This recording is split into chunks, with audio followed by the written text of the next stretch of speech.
Wendy Williams Experience.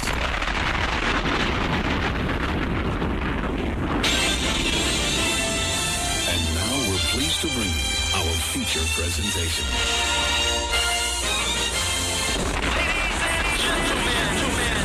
What you're here are about to witness the greatest queen of all time. Okay, party people in the house. Turn it up, yo. Turn it up. This is it. Allow me to reintroduce this queen. From west to east. Just better get it right. Y'all know the name. Wendy Williams. Been in this game for a while. I hate to brag. Ain't nobody It is phenomenal. like the queen. Right here. Who the world is this? With so much drama. From yo block to yo block, heard of the number one female. Been doing this for years. Barbershop, beauty salon. Who the world is this? With so much business. Again and again. Wendy Williams. Bringing your name up. A lot of you haters scared to death. She at it again. Wendy Williams. She in it to win. Wendy Williams. She back and she staying. Wendy Williams. The ain't playing. I like to present you. The winner of the Gangsters of the Year award. Once again. Introducing the queen. Oh my gosh, I was so excited to get here today. I left the house without my shoes. I was almost in the city. I had to turn around and go back home and get shoes. Do you ever wear heels? And well, never you mind. The purpose of me being so excited for getting here is because, first of all, there's a lot of celebrity dish that we have to get through before the big weekend. First of all, 50 Cent has a new girl. Eddie Murphy is still, and a new girl, allegedly. We have to talk about Beanie Siegel and Jay-Z. Fergie from the Black Eyed Peas, we've got to dissect her whole plastic surgery look, because I swear for a woman of 30 years old, that girl's been under the knife more times than Joan Rivers. And guess what? We've got company today. Are you ready for Persia White, Lynn from Girlfriends? Are you ready for Proswell Michelle from the Fugees, who called my office yesterday talking about, I want a no holds bar. Get me up there. So, honey, I don't know what he's going to say. All I know is that he's coming in today. Everybody keep it where you got it. You might want to roll tape. It is what it is. Welcome, everybody, to the Wendy Williams Experience.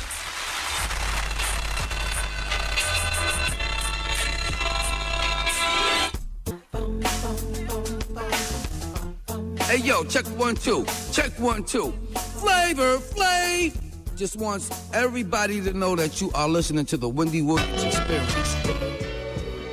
Together outside the restaurant one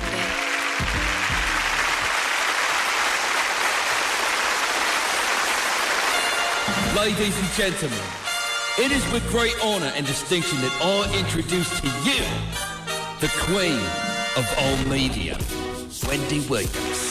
I can't stop. I won't stop. Hey, everybody. Welcome to the show. The weekend is here. I'm so glad. Man, that hurricane is really doing a number on Miami right now. So I was speaking with my sister earlier, and she and her family have vacated their house. They have absolutely no power at all. They've gone over to my parents' condo. My parents' condo, my parents are still in Martha's Vineyard, so, their place is vacant. So they're over there. But did you see on the news how they're taking care of Miami right now? Like, all the outdoor events are planned for indoors. And I would imagine, like, if you're leaving today to fly down there, is your flight even going to go out? I'm just kind of... I just can't wait to watch on, the red... I'm glad that we're here and not there. When I say here, I mean, wherever you are. Shout out to everybody in Shreveport. Shout out to everybody in the whole Louisiana, New Orleans, and whatnot. Shout out to everybody in Flint, Michigan. I mean, any place but Miami at this particular point. I mean, those people are going through it down there right now. You know, they're used to it though. You know, that's like one of those bad weather spots, you know, every year. But it's just that, you know, this weekend they have 3 times as many people who aren't familiar necessarily with hurricanes. Like, have you ever been in a hurricane? Shout out to you over in Brooklyn. You know what I mean? Imagine you down there this weekend. See, the people in Miami and whatnot, they're used to it. They know what to do. Be cool. Light the generator. Defrost the freezer. They meet in the middle of the street. You know, the neighbors all change foods. They go someplace. I remember one time my sister was telling me, like last summer, some sort of hurricane or something came through. And when the weather subsided, nobody had any power or anything like that. But all the neighbors converged in the middle of the street. Everybody had enough, meat and whatnot. They put some charcoal, some briquettes on the thing, and they just, you know, they know what to do. They know. We don't know what to do. You know. But they know what to do. I was supposed to be going down there. You know, Puffy's party. I heard Puffy's party. Well, Puffy's been doing a succession of parties. He had one last night. I think he's having another one tonight. Another one tomorrow night. And then the big one is going to be on Sunday night. We're supposed to be going to the one on Sunday night. Then I got the telephone call from Fox 5 Morning News here in New York. I'm going to be filling in for the morning news, one of the morning news hosts, Jody Applegate, Monday, Tuesday, and Wednesday. I'm looking so forward to it. I can't. You know, if you know anything about this show, if you read my book or follow what's going on, you know, before I decided I wanted to be a radio disc jockey, I wanted to be a newscaster.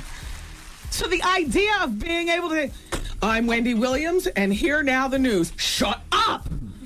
I mean, you know what I mean? Shut up. I got my slacks all ready. Are you wearing slacks? Well, I got my slacks ready and my sensible sweaters, you know, where all the buttons work, you know, high enough up so that there's no, you know me, tight and sassy. Uh-oh. You know, but you can't do that for a newswoman, which is why I wanted to be the radio DJ. But to be able to moonlight as a newswoman, are you kidding me? I got my flat iron all ready, my sensible makeup, the whole bit, my beige nails. Uh-oh. I'm Wendy Williams, and here now the news. Good morning, New York. Good day, New York. I'm Wendy Williams, along with Chris Galis, Mike Woods on weather, Stacey Ann Gooden on traffic. How you doing? Hey. Good day, New York. What's that crazy Penny Crone doing out there in the street? You know what I mean? Oh, I love that.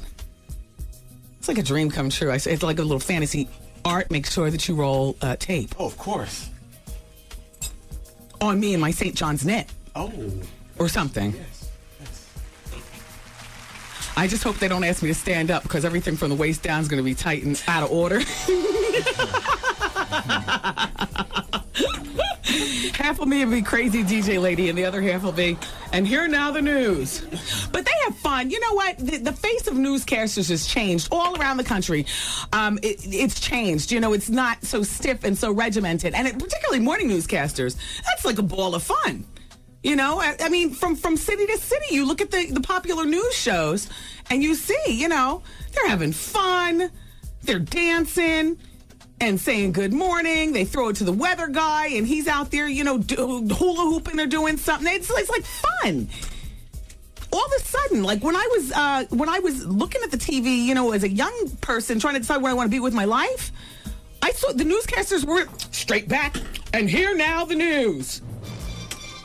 Tonight, the top stories are, you know what I mean? And you got to sit up. And your hair's got to be, you know, all sprayed over and flattened out or whatever. And, you know, you can't wear lip liner. Nowadays, they wear leather and a push-up bra. Uh-oh. And they got that hair slinking over one eye like this. You know? So that's why I can't go to Puffy's party. Because, you know, I got to be on the set. Here we go. I got to report to the set at 4 a.m. Ready for hair and makeup. I got to be ready for my first newscast to send everybody off to their work. Good day, New York. Chris? All right, so anyway, I'm excited about that. It's a little fantasy. Bye. I was so disappointed last night. I was disappointed on every level with being Bobby Brown. I had my snack all ready. You know, I had Lisa on the telephone, my go-to girl. I was ready. And I just, you know, What was that? The first one. And then I said, okay, well, that was just the outtakes because we're about to get a full episode for the second one. And then the second one was a rerun. I was so mad I could have spit.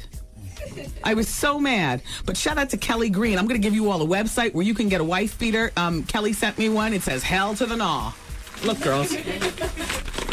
She was right on it. You go to urbanisms.com.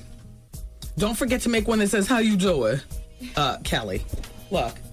Hell to the gnaw. See what I'm saying? Hell to the gnaw. I'm going to wear it this weekend to the party or something. But if you go to urbanisms.com, isms, urbanisms, URBANIZMS.com, then you can, find out, what else is over. Art, can you go to that website and see what's over there? Give it to me again. Urbanisms, URBANIZMS.com. Eddie Murphy and Robin Givens sparked things up again, according to the new... Oh, Eddie, is it okay if I talk about that? Huh? Oh, easy. Well, everybody's talking about their relationship, but I'm the only one who gets the legal papers. Why? What did I do? I must know something that he doesn't want me to say? Oh. Yes, sir. Well, anyway, I'm going to... Let me do it newswoman style so I don't get one word wrong. Yes. From the pages of In Touch magazine. Has Eddie Murphy started seeing Robin Givens? Again, by the way, they used to date back in the day.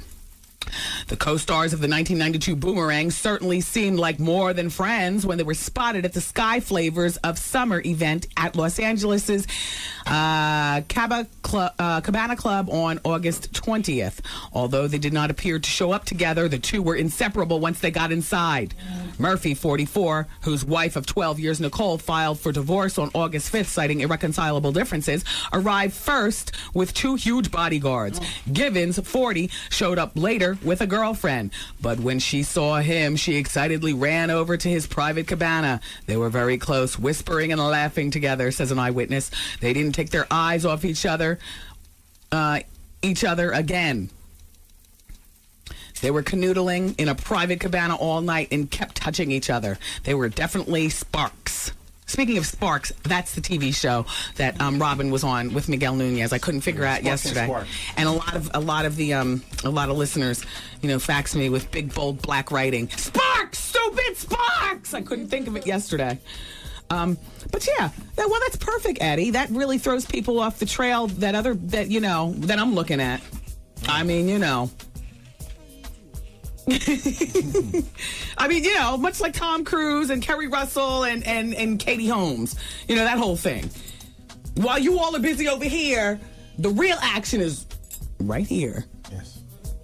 In the How You Doing lane. Mm-hmm. And besides, because Eddie and Robin are old friends, Robin already has gotten the memo, so she understands exactly what position to play. It's a lot easier revisiting Robin than trying to, zhuzh up action, with somebody else that you're not so familiar with. Because then you got to explain, the full story. Rub you the right way. All right. All right. Stop screaming at me. Terrence Howard, Miguel Nunez, and Robin Givens starred in the UPN 9 sitcom Sparks, along with Kim Whitley and the father from The Fresh Prince of Bel-Air. Oh. James Avery. How you doing? Okay. Yeah. So listen. Persia White. Now, we love girlfriends. And she's coming in. Proswell called the office and wants an exclusive no-holds-bar interview. I didn't speak to him. My booker, Elisa, did. So we booked him immediately for today. So we'll find out what's all doing with that. In the meantime, baby, it's Friday. And keep it where you got it. And thanks for being here. It's Wendy, man. My boss came into my office, and he basically brushed up against me with his penis. Okay. Yeah, so I don't know how should I handle that situation? The Wendy Williams Experience. germy toilets, playground swings, yucky things. You can't touch this. It's a germy world, but your kids gotta touch, even though germs can cause illness. So when there's no soap and water, use Purell. In seconds, Purell kills 99.99% of germs that hands may pick up. For a hands-on experience of a lifetime, National Geographic will send 15 kids to the Galapagos Islands, sponsored by Purell. For contest rules and entry forms, visit everydayexplorer.com. Must be 9 to 14 years of age on May 13, 2006. Ends October 31st, 2005. No purchase necessary. Use as directed. I was Purelling. Look, I was doing the You Can't Touch This. Look at my Purell. And you want to know what's really special? The Purell company heard that I used the Purell, and somebody sent it to me. And this one is in, look, it's in glass. Like, this is like really, it looks as limited edition. Maybe I should have kept it closed and sold it on eBay. Look, the glass is etched and everything. This is etched glass. It's not a sticker on here. You can refill it, though. And I will. I love Purell. Because you know why? You can't touch this. Hey, everybody. All right, so give me some information about my radio station. Eddie Love sounded like he's having so much fun up there in Foxwoods. What, are they staying up there for the weekend? I think so. Not sure. Wow, that's a nice weekend. Those people up at Foxwoods are real nice. They love our radio station, too.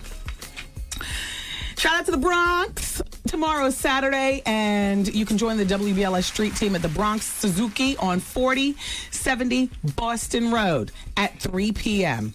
They'll be there with some WBLS goodies to go, and being that they're going to be at a car dealership, it's not all about the goodies. Go in. They actually want you to, take a look at cars and see what's it doing. Okay?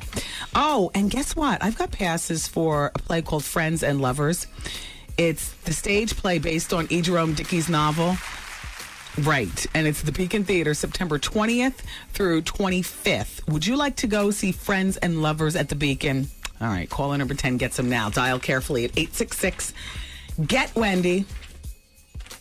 And you know what? And again, shout out to everybody over at that Good Day New York on Fox 5 in the morning. You guys, you're my choice, and it's really I'm really flattered that I was asked to come back and co-host. So I'll be there on Monday, Tuesday, and Wednesday with bells on.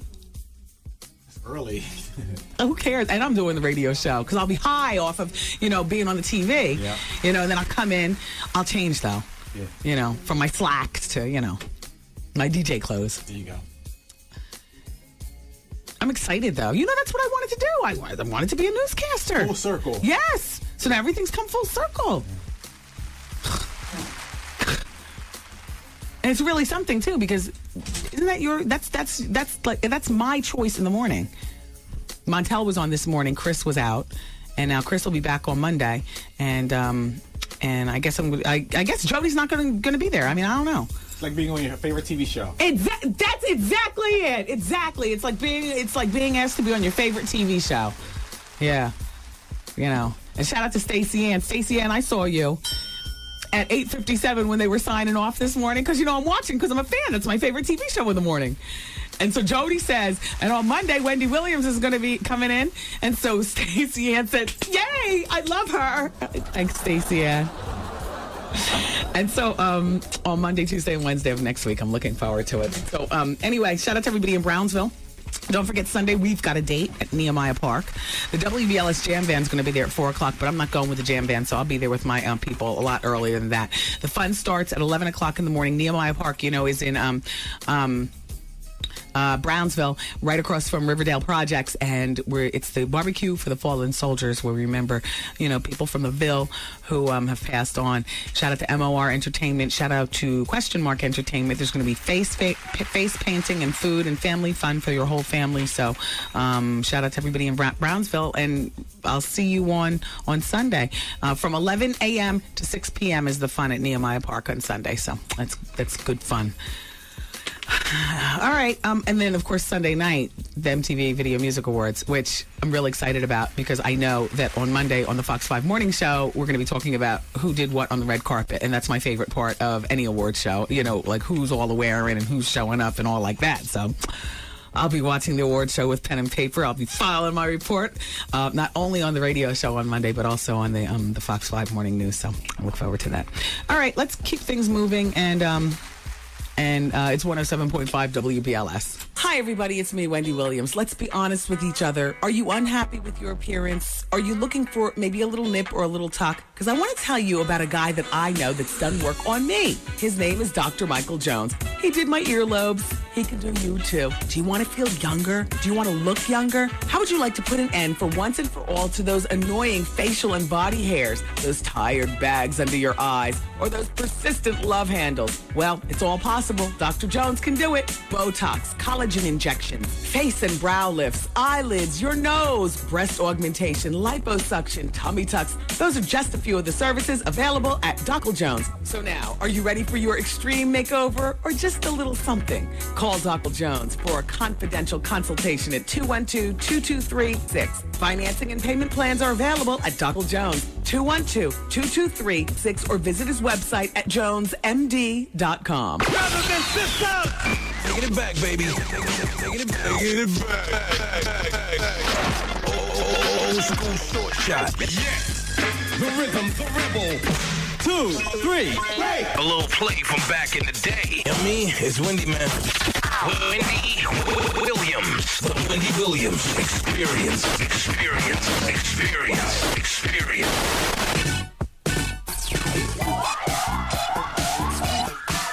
Yo, what's up, y'all? This is Wyclef Jean, a.k.a. The Preacher's Son, and you're listening to the Wendy Williams Experience.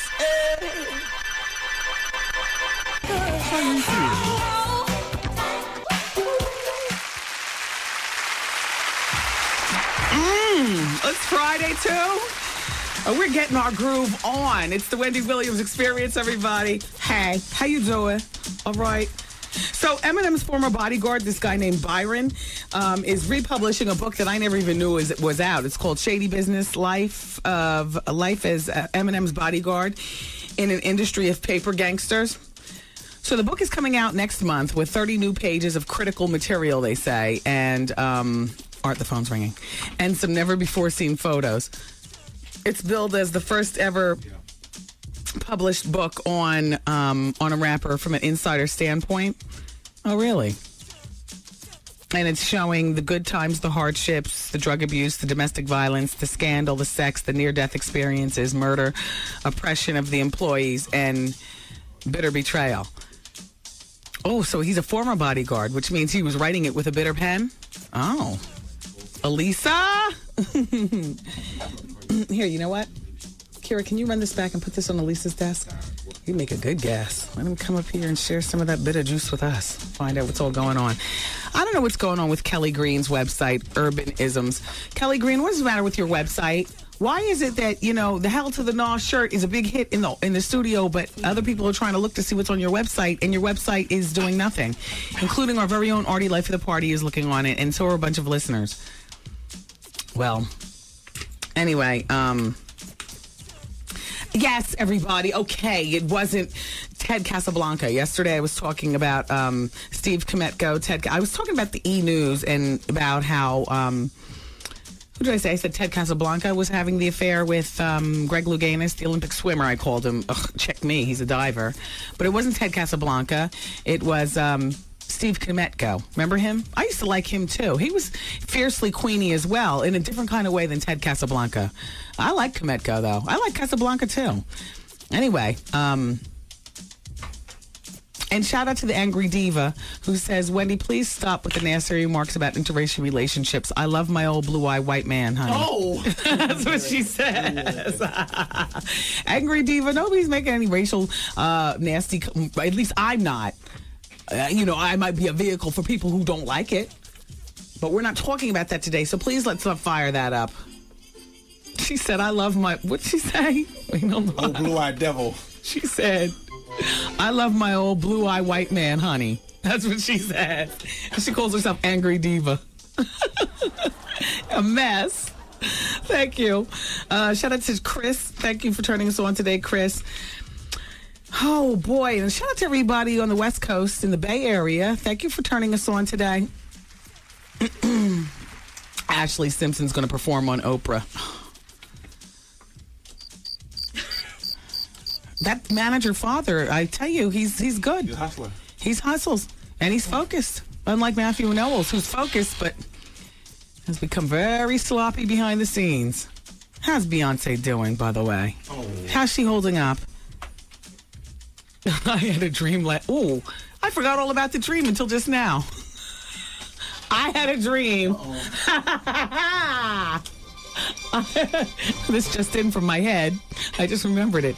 I had a dream last night that Jay-Z showed up to the Wendy Williams comedy experience in a robe with the backwards R's, like a Rolls Royce on the front. It was a white robe with navy blue R's, backwards on the front.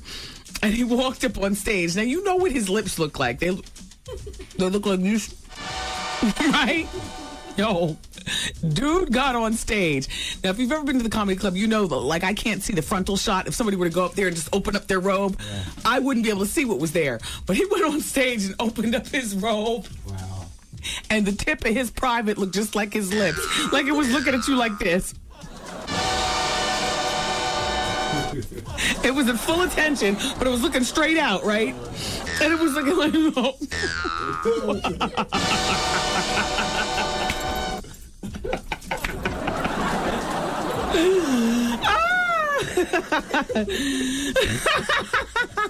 Anyway, Jay, hold Beyonce down, because goodness only knows Matthew's a mess.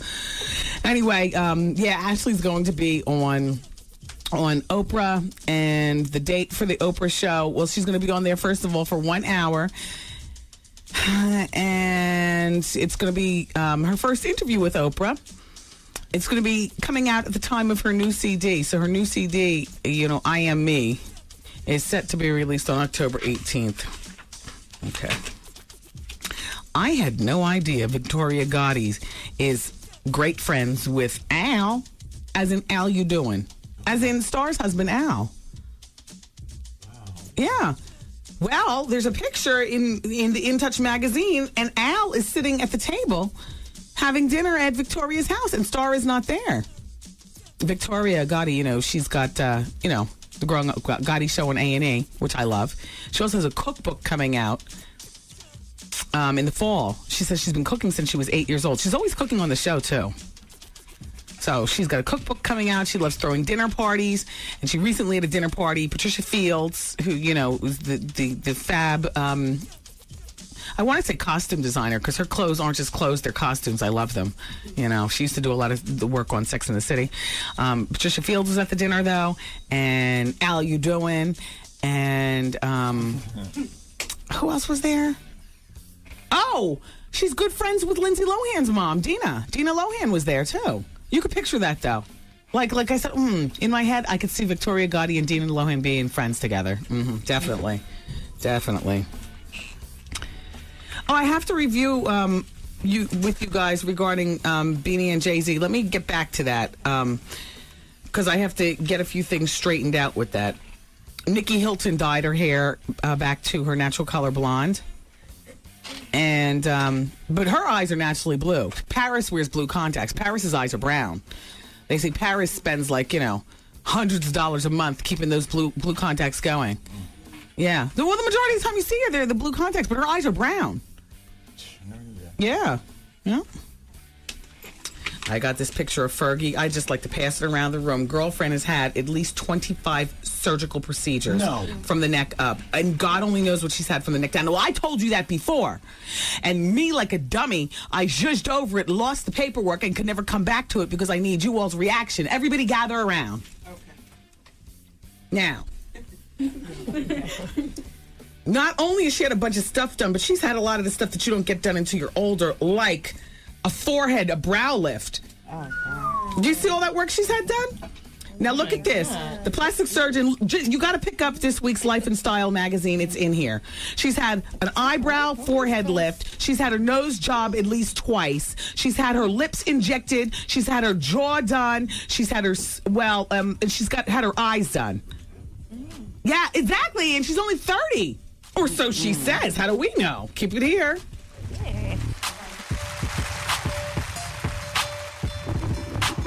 It's Wendy, man. My boyfriend's a slob.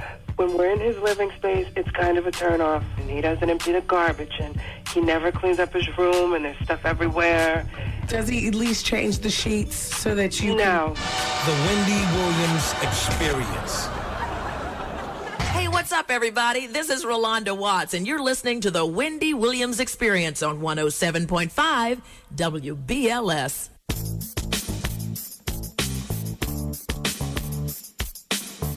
You're in a privileged position to learn a thing or two. Keep your mouth shut and your eyes open.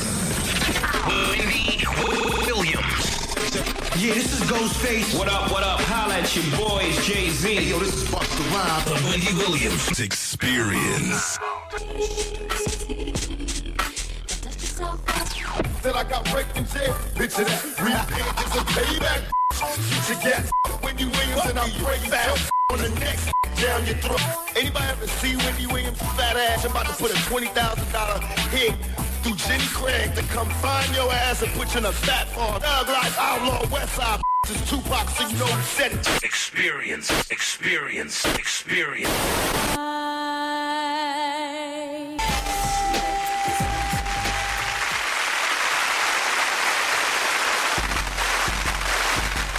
Alrighty, everybody. The Wendy Williams Experience is on the radio. And Nia Long and 50 Cent are that couple. Yeah, I just thought that I would pass that along to you because I know next hour Persia White's coming in, so we might not get any gossip in. Then the hour after that is Proswell Michelle from the Fugees. He's coming in. He wanted a no holds bar interview. He called the office here with the urgency, like, I need to talk and I need to be heard. So book me. I got a lot to say. Now, I don't know what that means. I have no idea because the last we all heard, the Fugees are back together. You know, Lauren is working on her thing, and she's got, who's the dude from Kanye's camp? John Legend. Who, by the way, shout out to John Legend. Shout out to Michelle from Destiny's Child. Why do I love you all's Gap commercials so much? I mean, it's so soothing and so soft. It seduces you to want to go to the Gap, and then you snap out of it. But, yeah, shout out to Legend and Michelle. I love you guys commercial. It's so easy, breezy, and just great. But yeah. Well, let me just give you the headline. And then, go ahead, Art. Hardcore hip-hop rapper 50 Cent learned a valuable lesson from his high-profile relationship with the actress Vivica Fox. He's keeping his new love affair quiet. 50 is now dating Alfie star Nia Long.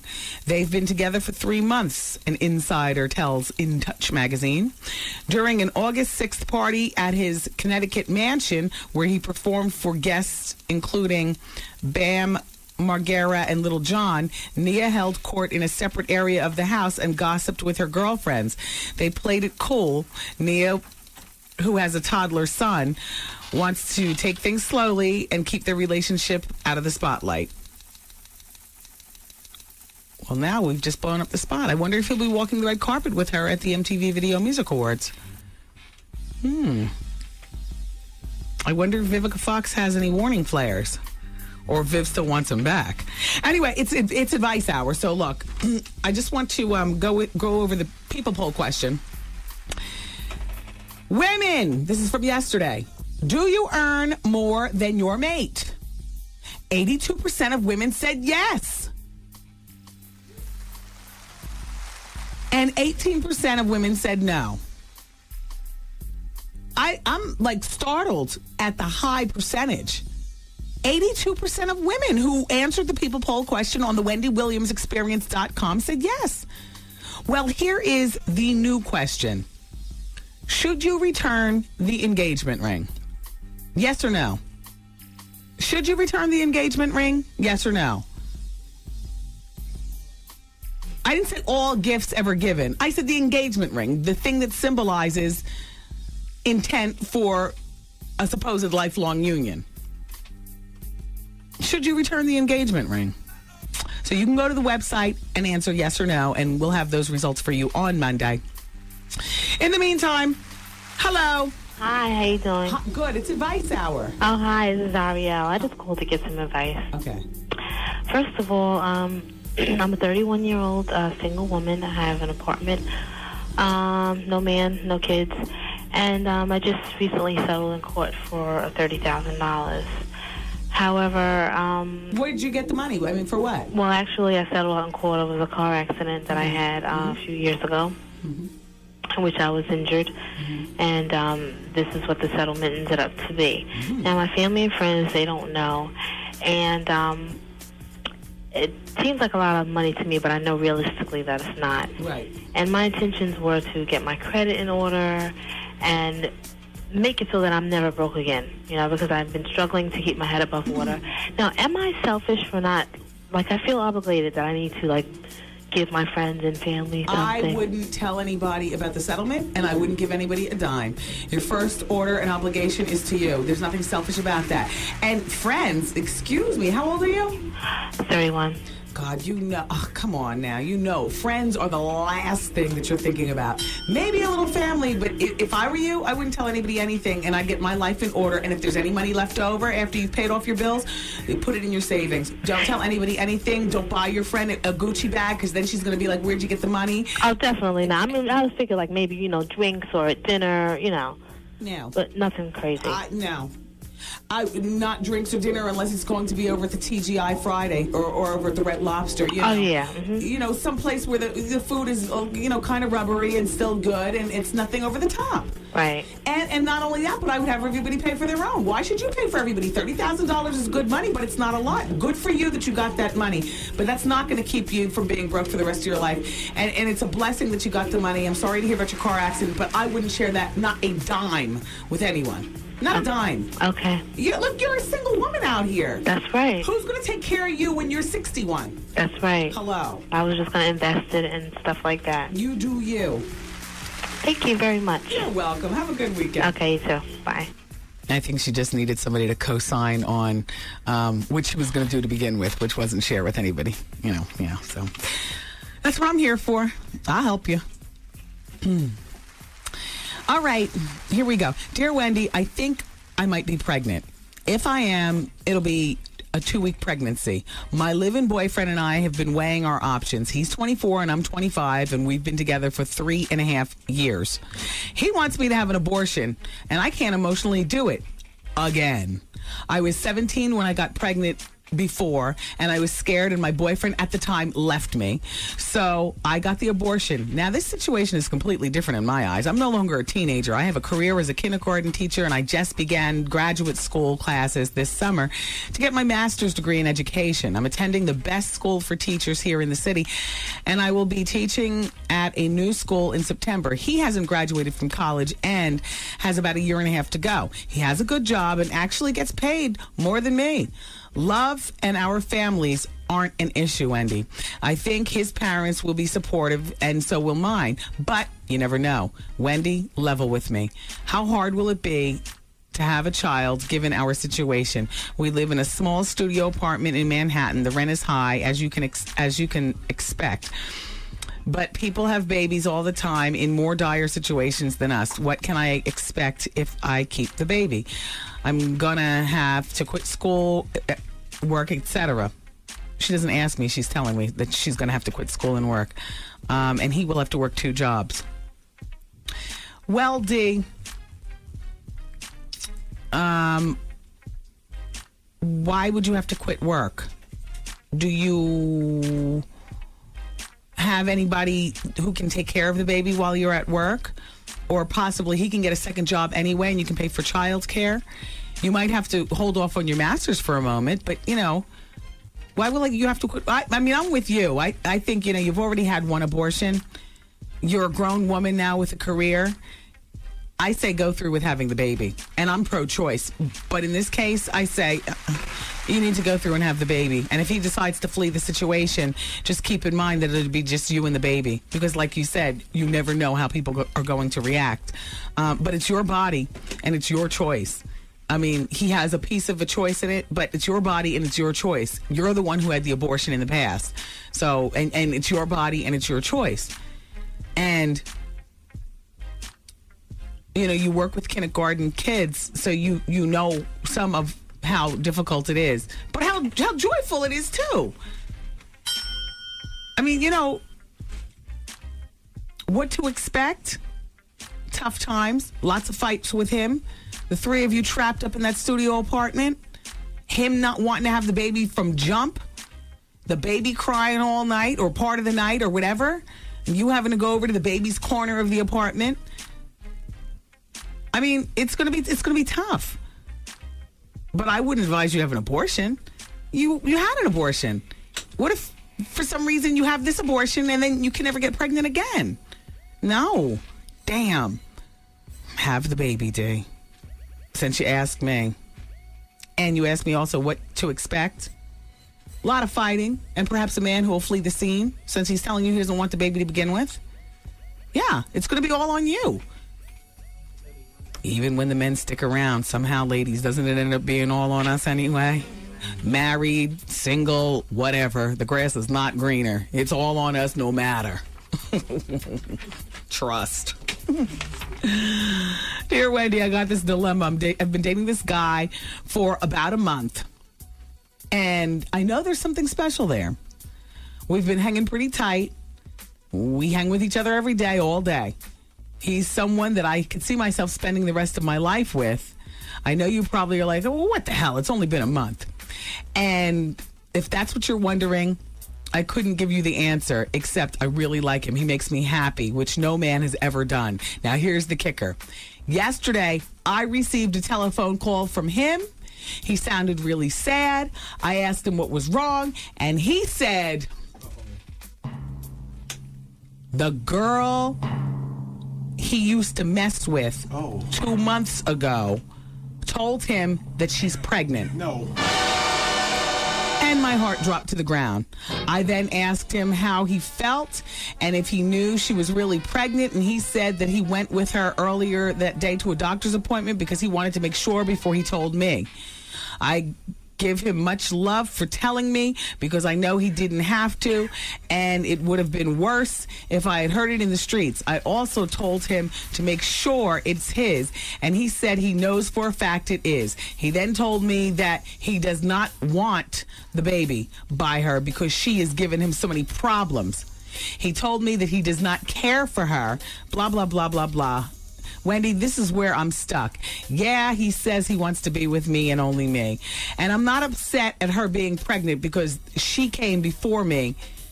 I just know that I have had a lot of bad relationships, and I've learned enough to know that you can't believe everything that a man tells you. I believe him, and I want to believe him. Blah, blah, blah, blah, blah, blah, blah. Let me get to the bottom of this facts. There are going to be a lot of times that he's going to have to... that he'll be gone from me once the baby is born. I don't think that I'm ready for that. I am too attached to him now, and so imagine how it's going to be 9 months from now. Wendy, what should I do? This is affecting me. I had a sleepless night last night. Help me with something. Leave him. This relationship is over. This relationship is over. You better grab your heart out of your chest and prop that heart up. Turn on your heels and walk out the door. This relationship is over. No dates, no sex, no nothing. I don't care. I don't care. And I don't care that she got pregnant before, so supposedly he wasn't cheating on her. I'm not even thinking that he was cheating on her. I'm believing, what he's saying. But the fact of the matter is that I'm a single woman. I don't have any kids. I'm just getting to really feel you, and now you're going to interject that your ex-girlfriend is a part of your life forever because now she's the mother of a child that you don't even care about her having, but she's going to have it anyway, and you know that it's no, this is too much drama, man. All I wanted was a nice dinner and possibly a chance to fall in love, and now you better leave him alone. You better stop being so caught up. And I know how it is. In 30 days, yeah, you can fall for a guy really hard, but whatever. It's over. Girl Fridays, there's 4 of you in the room. Who says out? She should, all 4, including me. 2 hands, see? Art, what do you say? Yeah, you're right. Yep. Yeah. Unanimously. It's over. I can't even believe you're faxing with this. This would be so over. I wouldn't even have to call my girlfriend Lisa on this. Lisa called me up. What's up? I'd be like, I'm putting on my clothes. I got a new date. A new date? What happened to the old one? Oh, his ex-girlfriend got pregnant, and that's over. Yeah. Join me for some margaritas, Lisa. Let's go men browsing. It's over. Please. Wendy, man. I'm constantly sleeping with my baby's daddy. He is engaged to get married to someone else. Should I give it all up and say Well, I tried to have a relationship here. You can't have a relationship. He's engaged to somebody else. He's about to get married. Really, I just can't take it. The Wendy Williams Experience. It's the Wendy Williams Experience here on 107.5 WBLS. Today's R&B and classic soul. Special shout out to everybody in Yonkers. Shout out to everybody in Long Island, Baldwin, Wyandanch, whatnot. Queens, how you doing? Staten Island, we see you. Long Island, got you already. Westchester, Bridgeport, Connecticut, Manhattan, everybody working hard for the money. Shout out to Harlem World, too. Special shout out to New Jersey, the how you doing, state? Hey, New Jersey, my homies in Asbury Park. This weekend is a special weekend for you all because you can join the WBLS Street Team tomorrow at 1 p.m. at the beach at Asbury Park for the first annual Caribbean Beach Party at the Asbury Park Boardwalk and Beach, all in one. It's right there at Convention Hall tomorrow. Now, this is going to be going on all day, but our WBLS Street Team will be there tomorrow at 1 o'clock, okay? So shout out to the homie Stromies at 07712. And, BLS Jam Van will be there visiting you tomorrow. Also, keeping it in New Jersey. Don't forget, September 10th, it's the very funny Steve Harvey and the incomparable, fabulous Samore. The king and queen of comedy will be telling jokes September 10th in New Jersey at NJ Pack. So get your tickets now because you know it's going to be a sold-out show. It's going to be funny, and like I said, it's Steve and some more. Come on. That's laughter for days. What more do you need? NJ Pack, September 10th. A special shout-out to Black Cowboy and Untouchable Ladies, too. They're having a fashion show party at the Robert Treat Hotel in October. And Jersey's where it's at. Yes. As soon as you get that record deal, where do you move? Jersey. Yeah. Exactly. Yeah. As soon as you have that first child and you want, a backyard, where do you move? Jersey. Yes. What is y'all slogan? Y'all have a little Garden State, right? We're the How You Doing State. Oh. Yeah, no more Garden State. Okay. When McGreevy came out of the closet, we became the How You Doing State. Okay. Mm-hmm. Now, various towns have various slogans. Right. Montclair is Montclair. Oh. See what I'm saying? New Brew, that's New Brunswick. Yes. The Berry, that's Asbury Park. Mm-hmm. New Jersey's the whole New Jerusalem. Yes, New Jerusalem. That's the whole state. Right. Exactly. Right. Shout out to everybody in LB. That would be Long Branch. And Camden is... Camden, Freeze. Oh. Chilltown, that would be Jersey City. The Bricks, that's Newark. Ooh. See what I'm saying? Patter-Rock. Uh-oh. It's Patterson. I call Patterson Patter-Rock. I actually made that up years ago with my man Skeletor. Where's your old home from off? Ocean Township? Yes. That's Ocean Township. Ocean Town. Yeah. Leave it to? Leave it to Beaver. Okay. I don't know. I don't know what to call Ocean Township.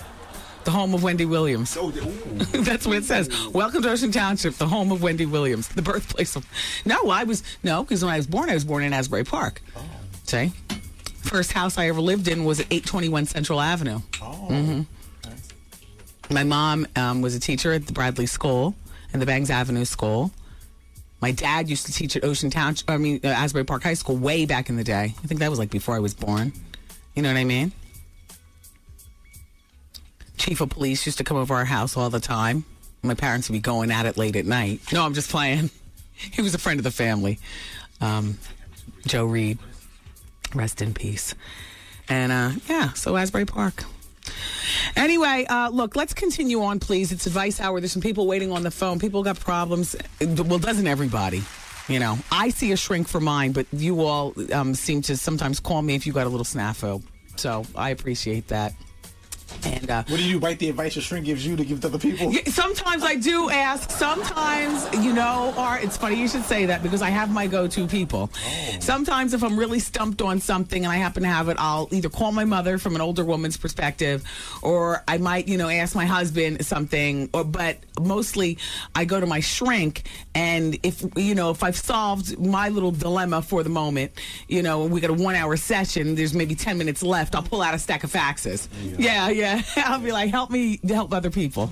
Hey, Elisa. Wait, nobody can hear. Nobody can hear, Lisa. Nobody can hear. Talking about helping other people. Where do you get your vitamin drip? There's a woman stalking Nicole and I in the back. Ooh. Where do you get your vitamin drip? At the wellness center. What wellness center? Over on, We can't say, though. It's DL. No, it's not. They're advertisers with the radio station. But, you know, the very funny thing is, you know how you get used to some place and you just go there? It used to be called the Kellerman Institute. You know what? Go back into the sales department and ask. And when you get the name of it, let me say it on the radio. It's on Park Avenue. It's on 34th Street of Park Avenue. Okay. Yeah. They advertise here at WBLS. It's a whole wellness center I go. Yeah. You know, they put the IV in, I get my vitamin drip, and then I get out. I feel like Lance Armstrong. I feel like biking a marathon. You think this is appropriate to show when Persia White comes in the office? What, do you have something up there on the computer to show her? Yeah. Let me see what it's going to be. Oh, yeah, don't keep that going. But watch what happens, though, when it's going to be crazy. She's giving a professional and shaking it off all in her... But watch this. Booyah! What's he going to do? Oh, no. Oh, no. Okay, wait a minute. What was it? It was Funky Spunk. Oh. You didn't catch it? No, I thought he was going to doo-doo on her or something. Oh, no. Yeah, no, I was looking at the little pucker hole. I thought something was going to come out of there. Yeah, no, keep that going. Persia will come in here. She's a grown woman. She knows how we get down. Okay. Anyway, come on. People are waiting on hold. It's the Wendy Williams Experience all day long until 7 on 107.5 WBLS. What up, y'all? This your boy Lloyd, newest youngest member of this INC family. And if you did not know, I'm going to let you know. You listening to the Wendy Williams Experience. Holla back.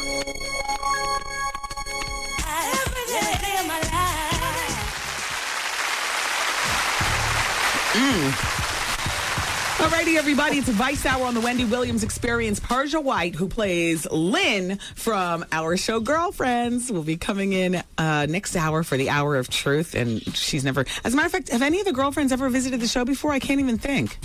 Yeah, William has been here before, and he was delightful. He was really delightful. I dug him. Like, I dig him on the show, but I dug him in real life, too. There really wasn't much difference between the two people. Yeah, there's not that much difference, you know. He was real cool, so I'm glad Persia's coming in. Girlfriends is going into what, like their 6th season or something like that? They're already in syndication. That's girls, we're going to be doing, sisters, we're going to be doing it for ourselves. I love that particular promo commercial for the show. Anyway, and very quickly, normally I don't like to mix gossip with advice, but I know Persia's coming in next hour, and then Proswell will be, you know, airing out the hour after that. But as far as what happened between Jay-Z and Beanie, apparently there is no love. Now, there's the remix of Kiss Your Ass Goodbye. That's with Jada Kiss and Chic Luch. By the way, Jada, you always sound good. Chic, you're fire on that. And okay, can I just have the last call then? Thanks. Quickly. You're fire on it, Chic. And Beanie's on it, Kiss Your Ass Goodbye. And in it, Beanie's dissing G-Unit for getting rid of Game. And he's also dissing Jay-Z, saying, you know, no more, you know, Rockefeller and double R. Now it's double D. And, you know, he's talking about, well, it's just some really greasy talk. Just real greasy, you know. So clearly, Beanie's riding with Dame and Jay-Z. Reflecting back to the dream that I had. Jay-Z opened his robe and as Johnson said, gave the Jay-Z puss to everybody. A little dream that I had. I told about it last hour. But anyway, so that's what's going on with that. And all right, Art, are we ready to go to the phone? Oh, gosh, Art is sweating it out. In the meantime, Wendy, I'm a 31-year-old female. I'm cute. I have no children. I recently bought a house, and I have a nice car. I have a good job. I make over $60,000 a year, and I have benefits. I live in upstate New York. Now, I have a boyfriend, and he's 27 years old, and he lives in Brooklyn in his mother's basement. I have love for him, but I've fallen out of love with him, and we were both in the military. I originally fell in love with him while we were overseas. That happens. You see what I'm saying? Since we've gotten home, he just does nothing. And I can't... Wait. Since we've been back home, he just done things that I can't stand about him. And I found out about this once we've been home. He also has his mother to take care of his finances. I do not get along with his mother because, okay, there's a lot of complaining going on. Let me just get to the bottom of this because this woman has said she's 31 with no kids and she recently bought a home and has a good job with benefits. I don't date other men because I don't want to make this, because I want to make this work. He does try to make me happy. I just feel that it's not genuine. I don't trust him at all. My question to you is, should I go on with this relationship? I know I deserve better. He has no kids either. Move on. It's over. This was like a summer love. This was an overseas love. You know, you're in the platoon. You know, the Bush is got you all over there for goodness only knows what. You know, you're both U.S. citizens, overseas fighting. You come back and reality sets in. That's it. Hello? I don't have any time to go on the phone? How many more minutes are left on this break? 4. Hello? Oh, how you doing, girl? I'm doing fine. My mother want to speak to you, girl. Does your mother have an advice question? Huh? Does she have an advice question? Yes. Okay, put her on the phone. Okay, girl. All right, honey. Stupid. Hi, Wendy. Hi, ma'am. How are you? All right. Good. What's going on? I need your advice. I have a boyfriend, and I've been with him for about 6 months. And there's something I don't like about him that's really turning me off. He's a good man. He takes care of me, but he doesn't like to dress. And it's like really turning me off because I like men that usually keep themselves up, like to dress. Wait, hold on for just 1 second, okay? Okay. Let me just ask Art something. Hold on. Okay. You all? How is it that her daughter is like the picture of bubbliness and this woman sounds like she's got blade to wrist, number one? Number two, what would turn you off more, a man that doesn't like to dress or her delivery? Does she sound like the most depressing, like dress for what? For the party? Or a funeral? Exactly, Art. All right, let's go back in. Hi. What do you mean he doesn't like to dress? Dress how? He just don't care about how he looks sometimes. It's just turning me off. Does he work? Yeah, he takes care of me, but that's the only thing that's really wrong. It's like turning me off. Okay, well, in the occasion of dressing for what? Like when he takes you out for dinner? No, just on a daily basis. Well, what does he do for a living? Because that would dictate how he should be dressing. I mean, if he's cleaning pipes in the sewer, then he'd dress like Ed Norton, right? Yes, but what does he do? He works everything. He works in a warehouse. When he comes home, at least I want him to look nice when he's walking around with me. And plus, there's something about him. I don't know. He's just not really my type. Okay, well, then you've only been with him for 6 months, so why are you staying? We shouldn't even be having this conversation. A part of dating is to navigate your way through all kinds of men or women and then decide on who you want to be with. After 6 months, if you're complaining like this... But then when I tell him to leave, he don't want to leave. He doesn't want to leave, and I don't want to call the cops to get him out, so I'm like in this situation like with somebody that I really don't want to be with. Wait, he lives with you? Yes. How long has he been living with you? We've been talking for like 6 months. He's been staying with me for about almost 4 months. Oh, right, okay. All this is, now how old is the young lady, your daughter, that I just spoke to? She's 15. Okay, and you have her seeing all this? Yes. How old are you? 35. Ma'am, I'm not here to tell you how to run your life, but you're exposing your daughter to way too much. This relationship is past being over. You can do with a little personality altering yourself. I mean, the whole time we've been on the telephone, you sound very, very down. Maybe he doesn't dress for you because you don't give him a reason to. I mean, you know what I mean? I'm listening to your delivery. I can only imagine how the rest of the picture looks. You understand what I'm saying? Like, it sounds to me like you're settling. Like you just want a man around so bad that you're willing to forsake everything, including, your moral stance with your daughter. Your daughter's seeing this, and you said he's not really your type, and so on and so forth. After 6 months, get rid of him. And please don't call the cops. Please don't put any more drama into the situation than need be. Yeah, that's what I want to do, but Yeah, respectfully he's put not it. trying to leave. So I don't When he know. goes to work, respectfully put his stuff outside. You might want to change the locks and then just, Now, how many children do you have? 3, How old are they? 12, 15, and 10. Yeah. Do you work? Yes. Okay, it's time to get him out of there and really concentrate on how you represent for your kids, okay? Okay.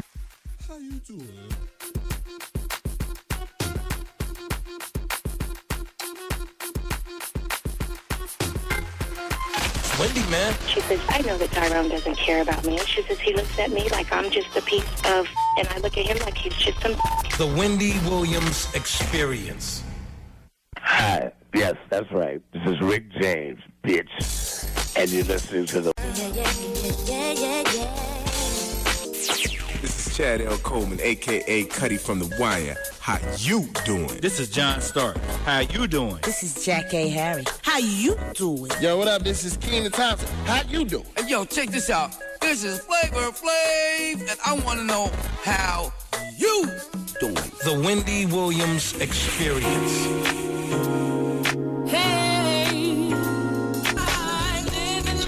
Life like it's golden. Shout out to Star and Al.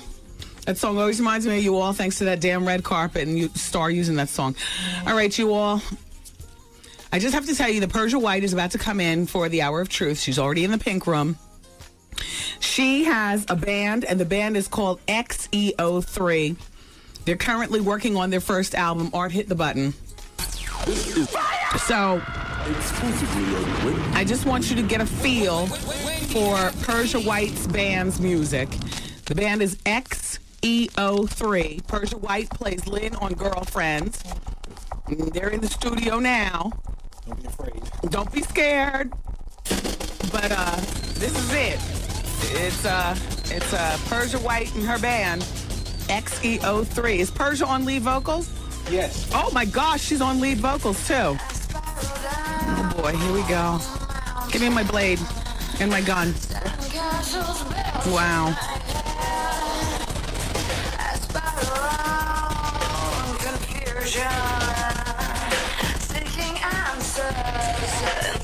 This is exclusively on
Oh, that's some creative expression. Wow. And here she is, all in black.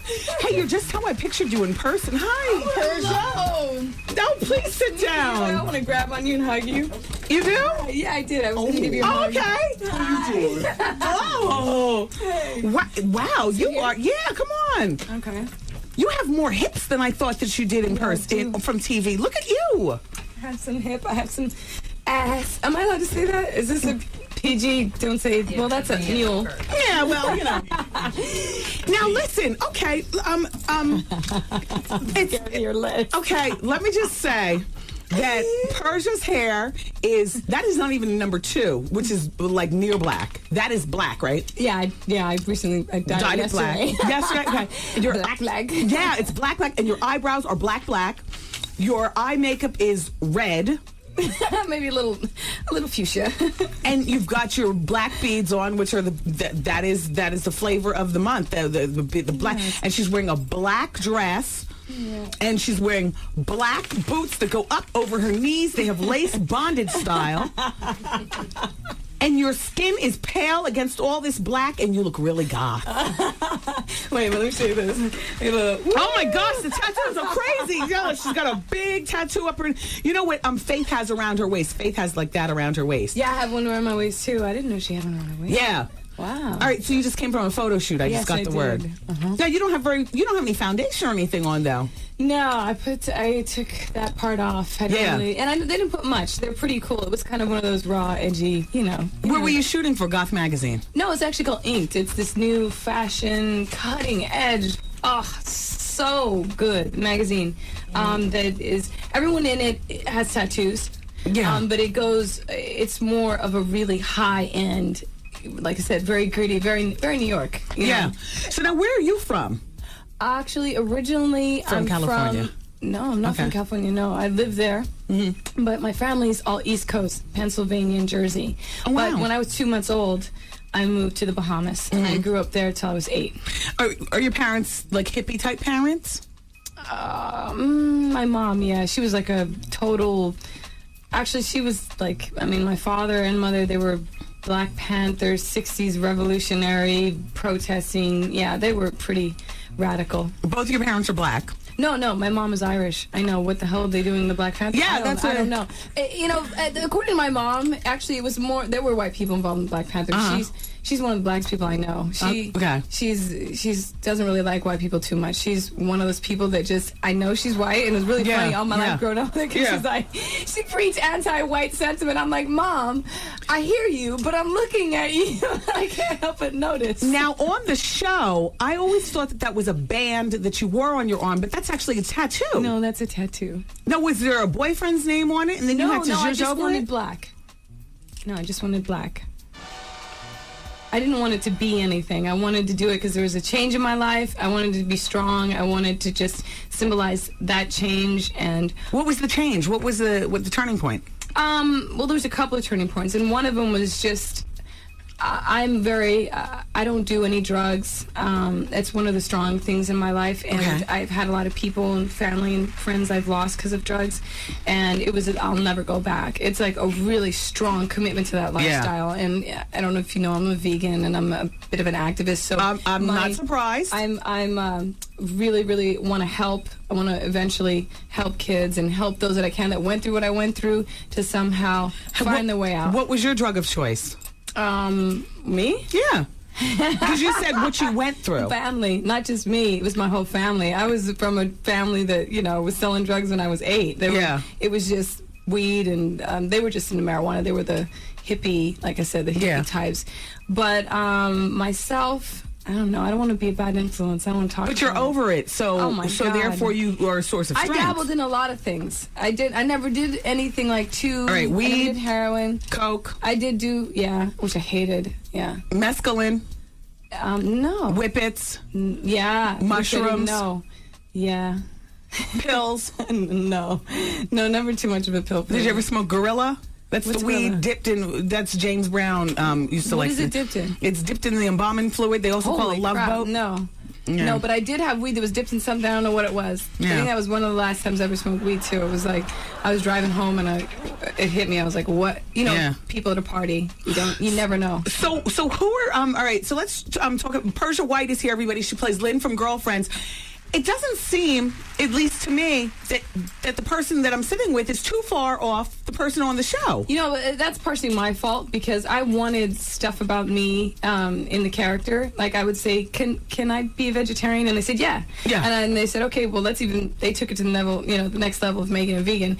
And I was like, cool. And then I told them just little things of my activism. And I asked to be biracial. I was originally just going to be a very light-skinned black woman. And I said, can we do that? Because I never hear that talked about, and that bothers me. I said, there are so many people of multi-race, and you don't hear them say it on TV, and that just bothers me. And especially when I know her family's history, I'm like, I know who her parents are. Why are you saying it? Right. What's the secret? Why do that? Are you bisexual? No, but Lynn is not bisexual. Lynn is trisexual. Free. No, she's open. Now, we talked about this recently, and this is expressed coming up. It hasn't in the been new aired season. yet. Okay, good. But it was talking about lesbianism. It was saying that, someone who would sleep with another woman is one thing. Right. And I definitely am not a taboo person. I definitely have no bars. In your real life? In my real life. I don't feel that that's a bad thing. Okay. I don't do that right now. But you it's have? not something I wouldn't do, possibly. Okay. But I don't think that's gay. I think gay is a lifestyle choice. I think it's a commitment. Lesbian relationship is a thing. It's not mean I would sleep with a woman once. Right. Having a commitment of relationship to me is a whole lifestyle choice. So out of all the girls on the show, who would you sleep with? I mean, they're not listening. No, we've all talked about this. They all know. No, what are you talking? Okay. All right. Well, share with us. I'm afraid that it would be a hard choice. Now, Tracy has a very nasty side to her, and I think that even though y'all see the conservative girl, yeah. Tracy always jokes with me. I think it would have to be Golden. Golden and Tracy would be a close tie. Jill is too much of my close friend, so I could never ever do that because I love her. She's my buddy. So she's your closest girlfriend on the show in real life. Yeah. Golden. No. Jill Marie Jones. Jill Marie Jones. Mm-hmm. I love that you guys, at least in my head, you guys seem close in real life. Yeah, when you watch when they yell cut on the show, don't you think that it's so much fun? Matter of fact, we were laughing so hard they have to shut us up. Who got to keep the Hermes bag? I don't know. Do you remember that episode? Yeah. Did you have to send it back? I don't think anybody got to keep it. Okay. Yeah, they're not giving up bonuses like that. We might get a little although that was earlier when you guys are filming. Now you guys are in what season? It doesn't matter. Those big companies, they're we might be if we get a Calvin Klein bra or something. I mean, we're a little tiny bag, one of those little totes that's like canvas. Yeah. Some little company, but what season are we going into with Girlfriends? 6. Isn't that something? And you guys are in syndication. Can't believe it. Sisters, we're gonna be doing it for ourselves. I love that. Can't believe it. And you know they knock the shows off. Especially people of color, black. I mean, it's hard to say. But you know what? Originally, when you guys got started, people were comparing you guys to Sex and the City, and I could see that. But quickly, I forgot all about the comparison, and you're the girlfriends. Yeah, I think it's kind of different too because we have the whole friendship thing, and then. We can't say the things and do the things they can do on Sex and the City. Right. It's part of it. We're on network. Thank God, because I know my character would be naked every 5 seconds. I think I'm the most grateful. Yeah. Because what you see is always a tamed down version of what the first script was. The first script was tends to be more out there. Yeah. Especially for me. So. I like the character William. I love him. He's been on the show before. His name Sean Hayes. Reggie Hayes? I'm sorry, Reggie Hayes. Sean Hayes is from Just Jack. Will and Grace. But Reggie Hayes has been on the show before, on this show. And Did he bear any dirt? Did he tell you anything? No, but you know what? I found his character on TV to be similar to who he was when he was here. Freaked me out because I was like, but he's not. But no, his real personality isn't. It's just the way he talks and holds himself. He's very educated. Yeah. But he's funny. So, any surprises, any surprise additions to the show for this new 6th season? We'll be seeing a lot more of Khalil. Okay. The one who plays Golden's husband? Yes. Yeah. Darnell. They're going to get back together? It's one of those things that hasn't been finally decided because we work with the show as it goes, but they're trying. Now, how has your life changed? Because I don't recall you prior to Girlfriends. Was this your first introduction to us? What were you doing prior to the Girlfriends show 6 years ago? I did, actually I was living out here in New York. I did Another World for a little while, soap opera, and then I did a TV series called Breaker High. Oh, I don't recall that. Yeah, that was Clueless, high school. It was really huge in Canada. It was #1 in Canada. Yeah. And it was doing really good here, but it was kids show, teenage show. It was high school. So now your life then has changed tremendously. Yeah. Having a successful show on it has. TV. And I was guest starring, which that's work 1 week and then off for 3 months and work 1 week and then you're starving broke. And, yeah. And then I was in my bands doing music and I turned a couple record deals down because that was just it was horrible. Hard industry, harder than acting, I think. Now, we got a chance to listen to some of your music. Play that again for... No, you have to play 99. You have to play the slow stuff. You can't just keep... Okay. What song is that? You can't play the second 99, song. That's the second song. Play that second song. Give you some. This is a Billie Holiday cover. I decided to give something mellow because we can't just... Now, are you in love? No. I'm not with anyone right now. Is that what you mean? Yeah. I'm in love with my music. Yeah. And your band is called, it's playing behind us as we're talking. XEO3. XEO3. How many people are in the group? 4. And what are your musical interests like in your car as you drive along? What's in your CD changer? It's funny because Roy Gannan is my main writing partner, and both of us have this kind of weird, eclectic. I mean, I like Ella Fitzgerald. It's in my car right now. Billie Holiday, and then I mix it up with 9 Inch Nails, and then I listen to a little bit of radio, and then a little Young Jeezy, a little G Unit, a little I like Jay-Z. a little bit of that. I do. I have to say I like 50 Cent. You know, I like little Jay-Z. Yeah. I like hip hop and rap, and then I also like, you know, not mainstream rock. I'm not into pop rock too much. I like the more, I don't know if you know some of the older school stuff like Ministry, Skinny Puppy. Those are like old industrial influences. And I'm lost. 9 Inch Nails. Okay. And the newer people would be, I mean, I like little Nirvana, but I like old stuff. Do you like date Janis. mostly white guys? No. Actually, You date black rocker guys? No, I think I've dated one. No, they tend to be regular black guys. I mean, guys who are not necessarily rocker guys. But it's funny, in America, I'm bringing this in because of being from from the Bahamas, you get, black people here are very eclectic. You know, and I found that a lot of guys that like me, you don't know their taste. You don't know what kind of music they like. Everybody's got this merge and blend thing.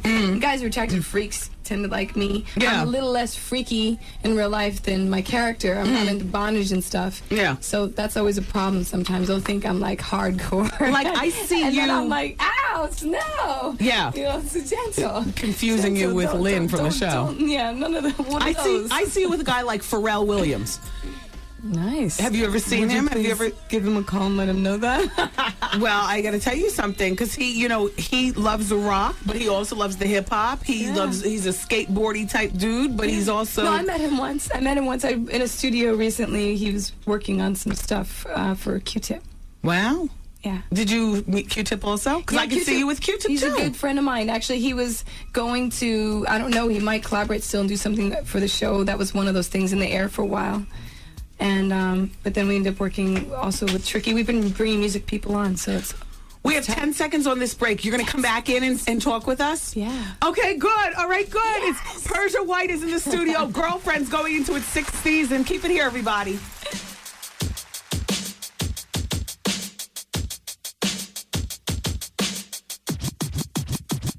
It's Wendy, man. My boss came into my office, and he basically brushed up against me with his penis. Okay. Yeah, so I don't know how should I handle that situation? The Wendy Williams Experience. It's Wendy. The greatest show on earth. Wendy Williams Experience.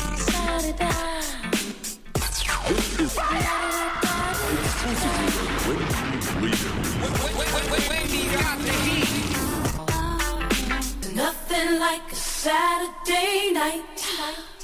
Blessed love, all kings and all queens, all prince and all princess. This is Junior One Blood Reed. Junior Reed, same speed from the good breed. And when I'm in town, I tune into Wendy Williams show for the best in music.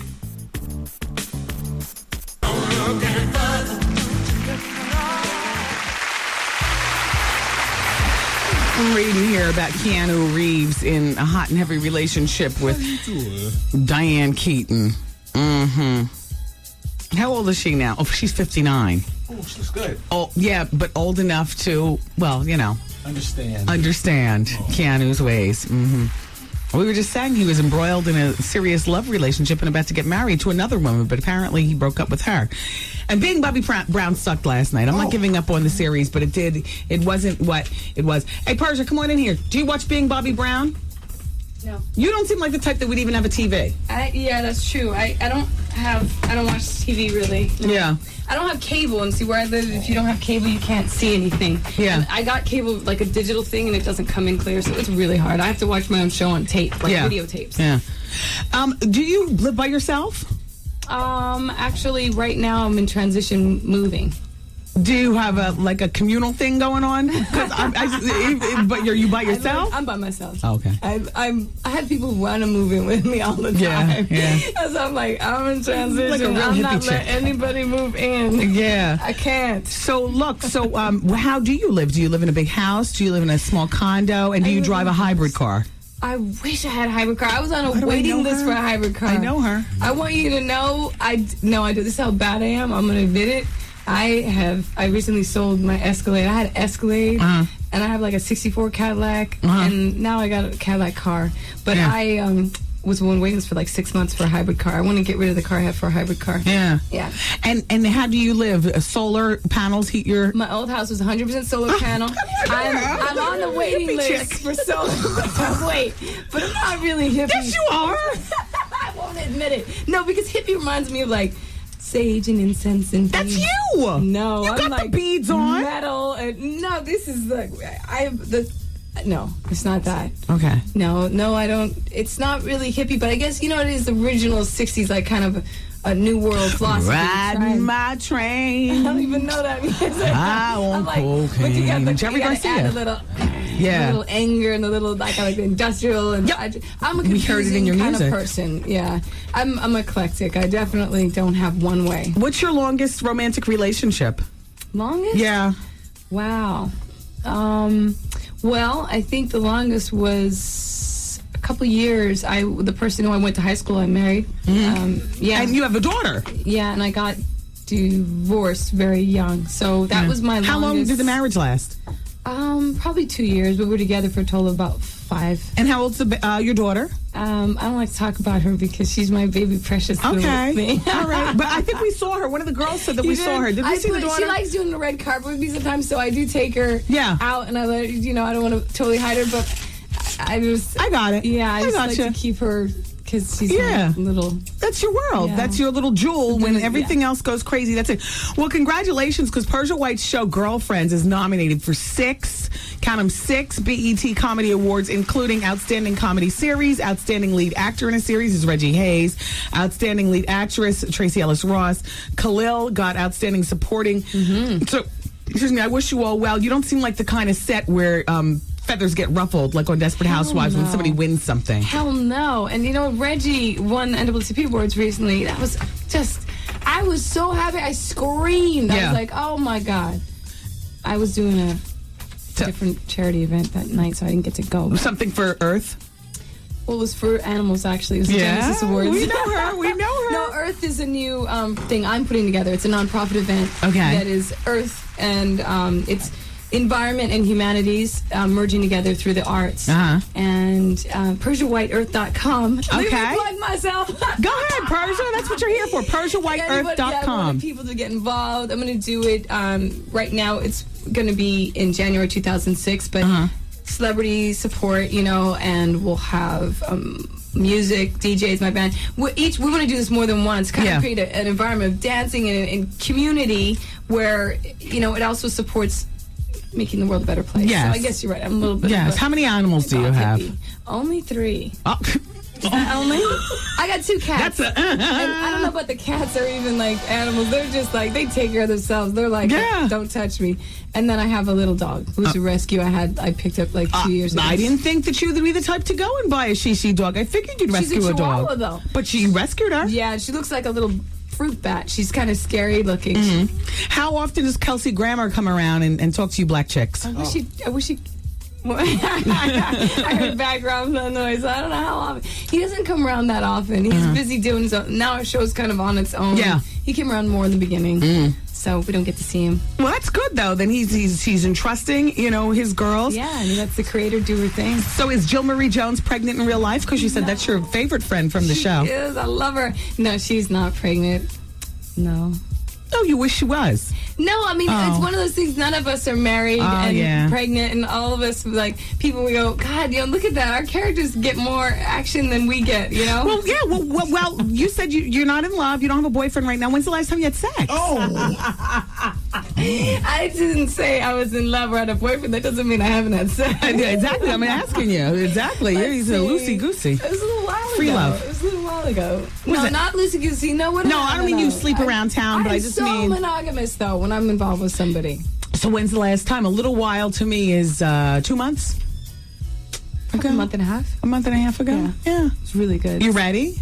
Am I ready to have sex again? Yeah. Was that with a man or a woman? You know what? It's probably a cross between the two. Oh, wow.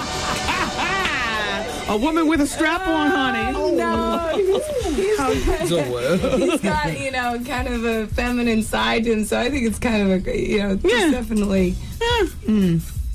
Was that somebody cared about it? You just had to release? No, definitely cared about. I would never sleep with someone I didn't care about. Yeah. I think it's just hard to stay in a relationship for me just because my life is so flipping and flopping all over the place, and it's hard to keep track of me. I don't have any time. Yeah. What do you do in the downtime? You care for the earth when you guys are off season, like on hiatus? You do I do activism. I did the Earth event.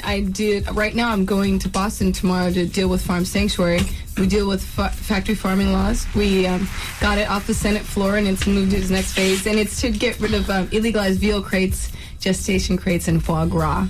And we got foie gras illegalized. Foie gras from the restaurants? Foie gras, it's like a pate. Yeah. It's made from livers of geese and ducks that have been force-fed with these tubes. And it was made illegal in the state of California this year. And their livers expand 10 times the normal size, and they often choke on the tubes because they're force-fed with these tubes. And their livers explode almost. Like it's and so, then we eat everything. And it becomes disease. And that diseased liver is what they make the pate out of, which you can make pate and not torture an animal like that. We got 45 seconds left. Do you love porn?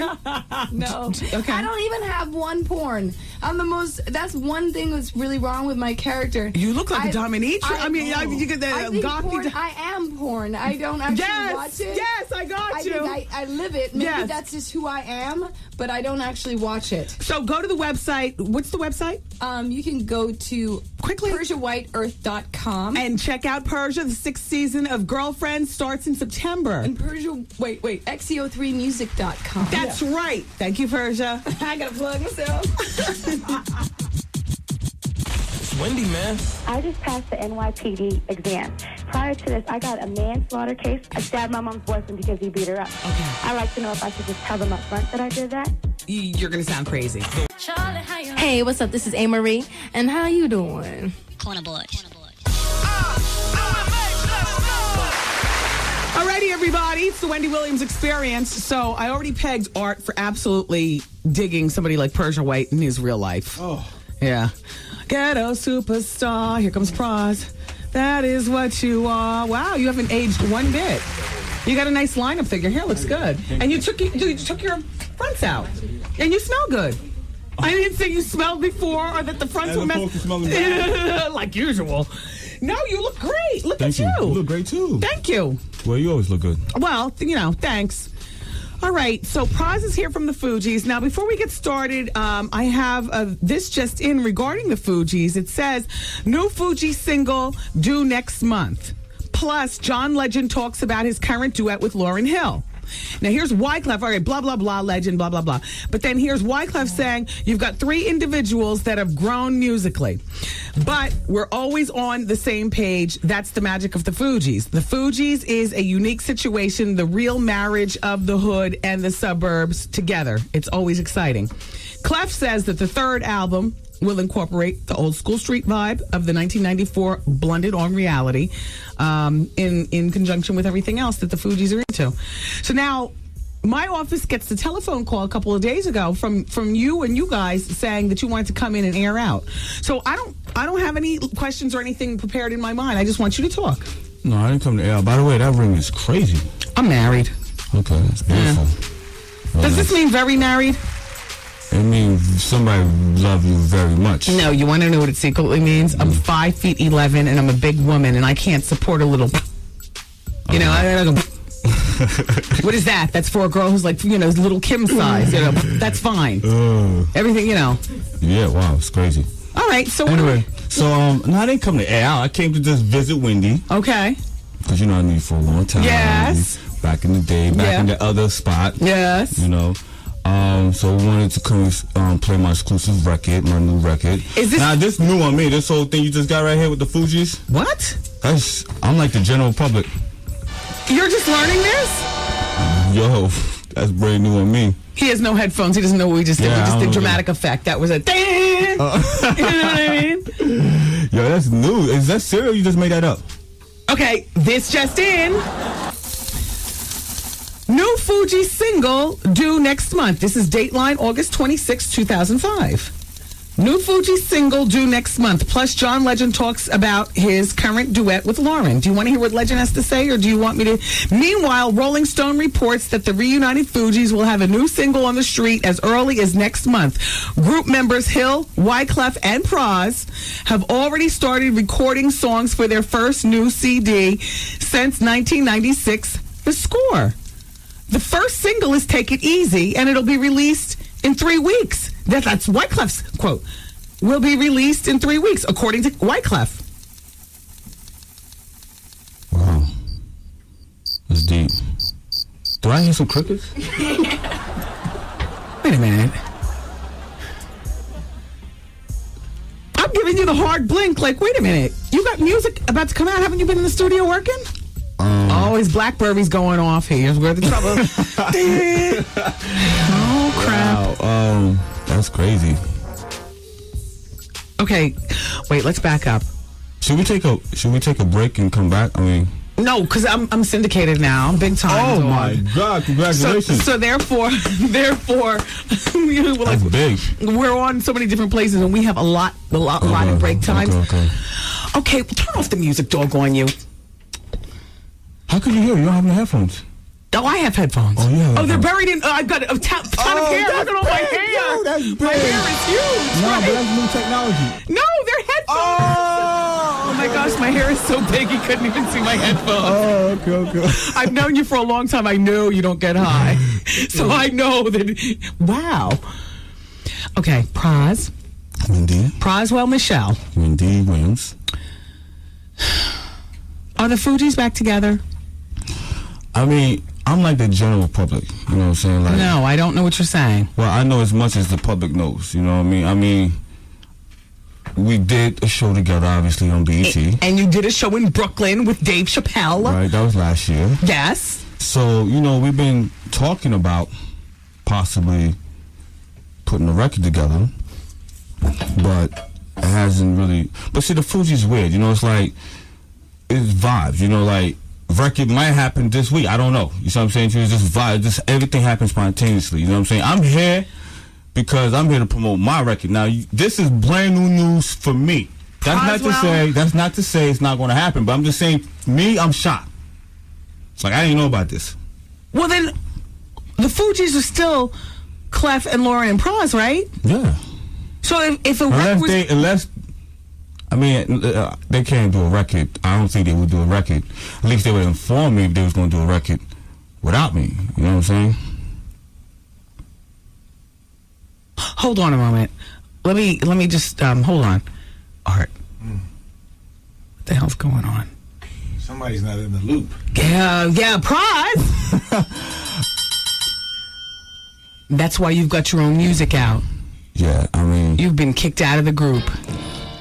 Oh, man. I haven't been kicked out of the group. I wouldn't go that far. Okay. I mean, I speak to Clef. Call him right now. Clef, can you please call the studio? If he calls, can we have him in on conversation? Yo, Clef. We're in the studio, man. Call the studio. Suck pussy! Yo, we're in the studio with Clef. Oh, you need headphones. Yeah, because if Clef calls, then he's got to hear him. Yeah. Now, when's the last time you saw Lauren?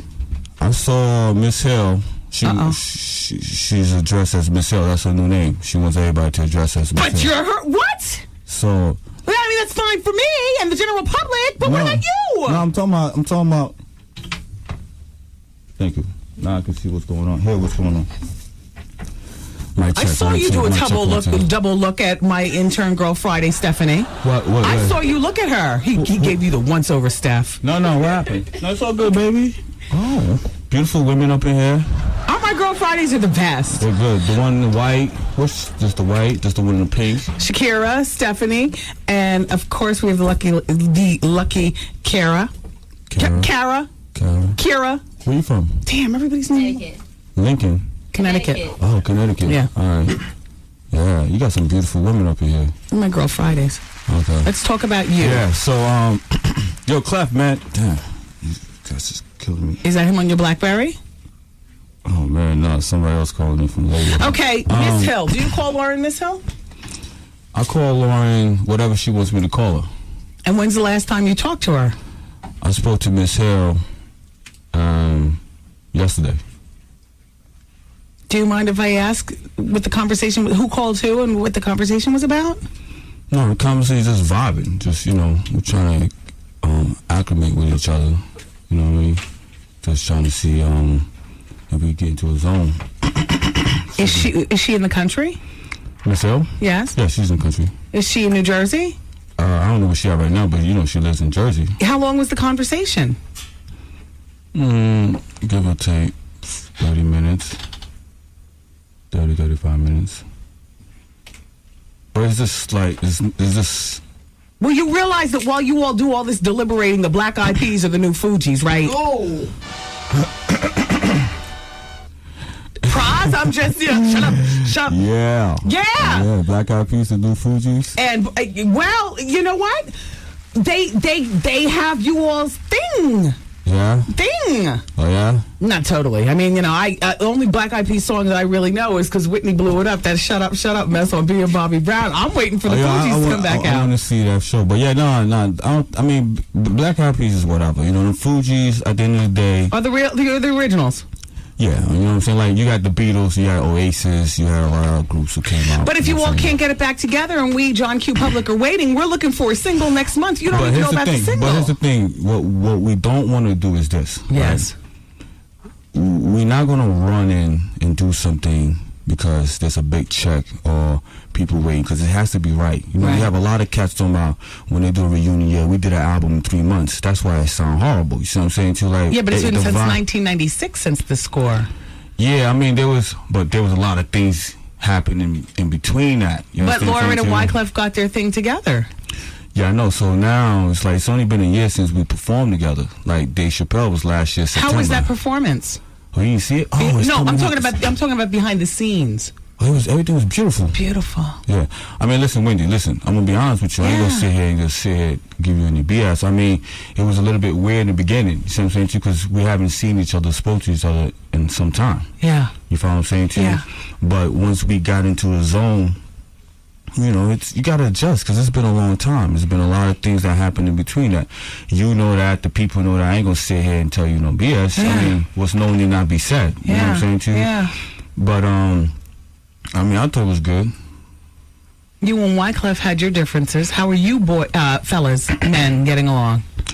I mean, we grew up, you know what I'm saying, too. We had a little, whatever. But last year, when Miss Hill called myself and Wyclef called me about the Dave Chappelle show.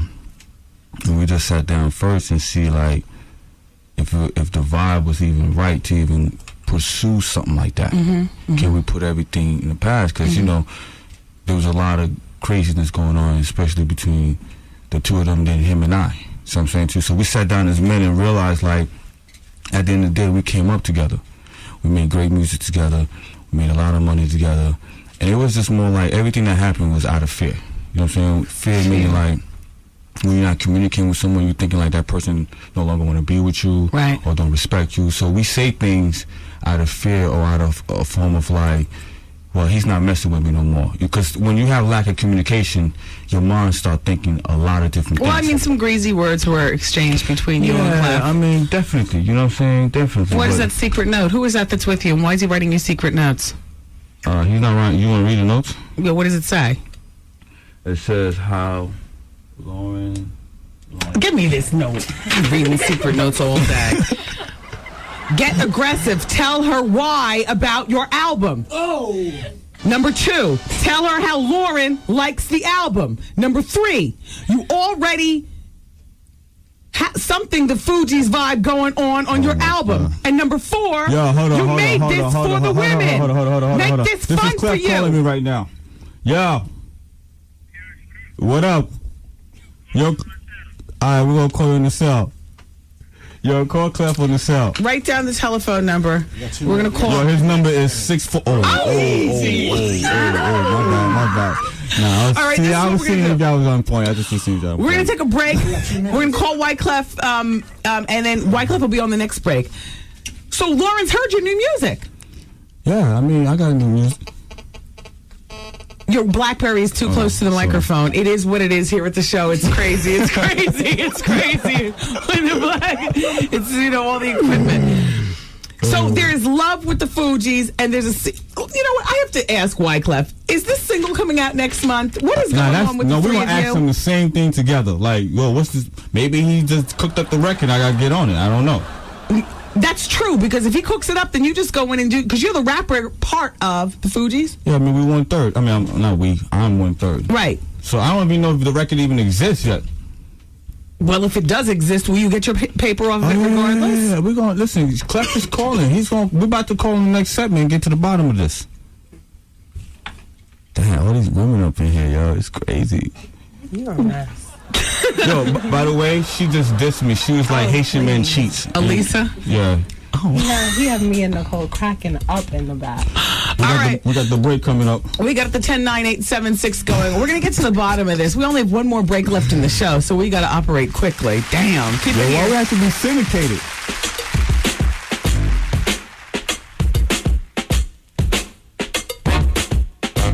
It's Wendy, man. I got slayed so well. Made me do things I don't even do to my husband. Oh my God! The Wendy Williams Experience. Wendy Williams rocking your station, dropping hits across the whole nation. Wendy Williams rocking your afternoon.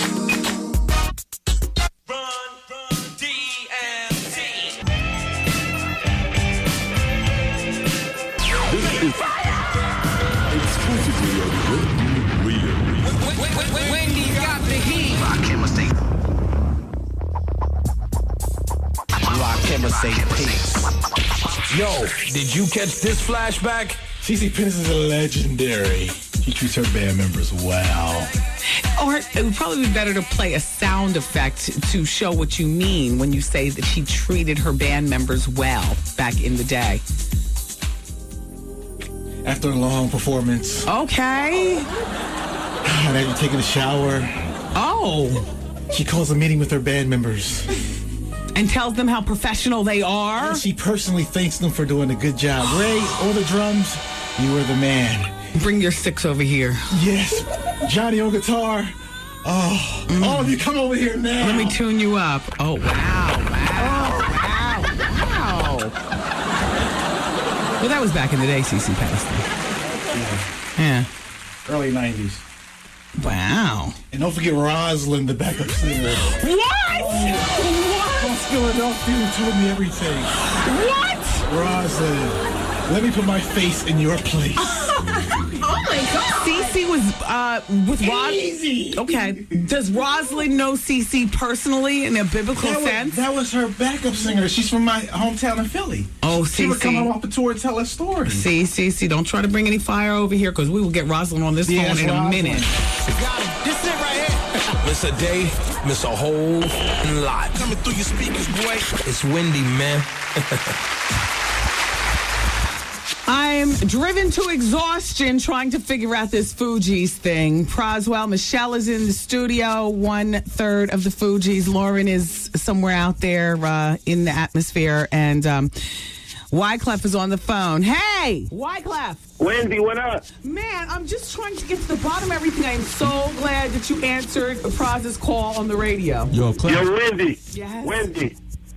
You know ain't no way I'm not going to answer the Wendy Williams shows. You know that ain't going to happen. I'm so glad. All right, Wyclef, is it true that there's a new Fugees single coming out next month?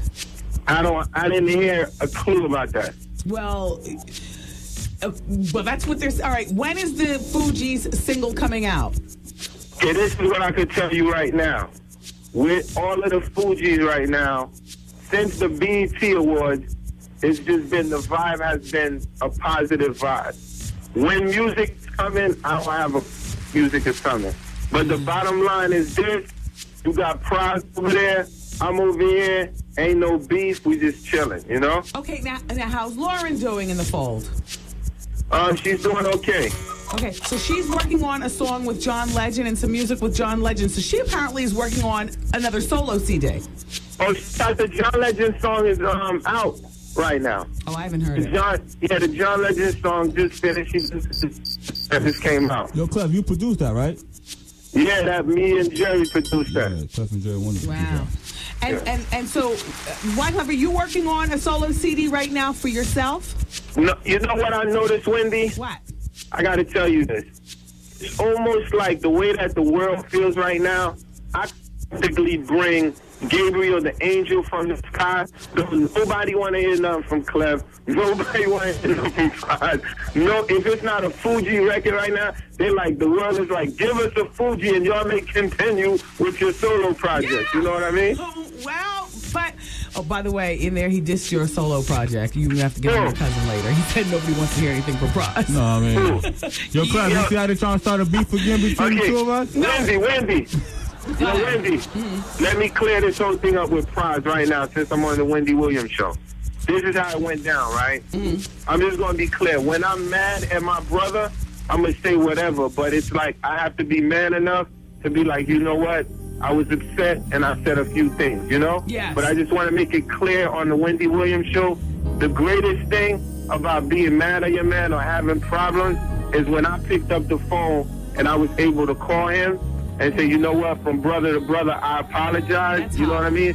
That made me feel good. So that's just how I feel right now, you know? By the way, Clef, congratulations to you and Claudie on the baby. Thank you, Angelina. Well, so do you change many diapers? Yeah, you know what? I ain't going to front to you, right? You know, I got to keep it real. I changed the diaper and I messed up. I put it on backwards. So you haven't been on diaper duty since? Yeah, no, they don't have me on diaper duty. And when she leaves me with the baby, she's calling every 3 hours. Yo, did you kill the baby? I'm like, come on, girl. Wow. I ain't doing that bad. All right, so Clef, what do you call Lauren? Do you call her Miss Hill also? Yes, I call her Miss Hill. So, are you all okay with that? Yeah, you know why? You know why I'm okay with that? Why? Because it's like this.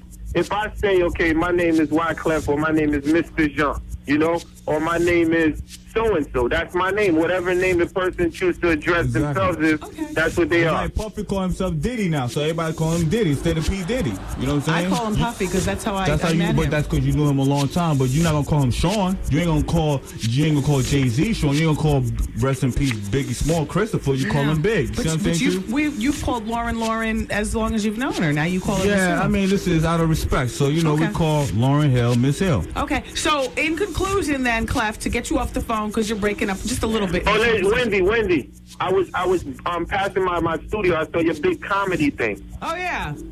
Yeah. Every Wednesday night at the Laugh Factory.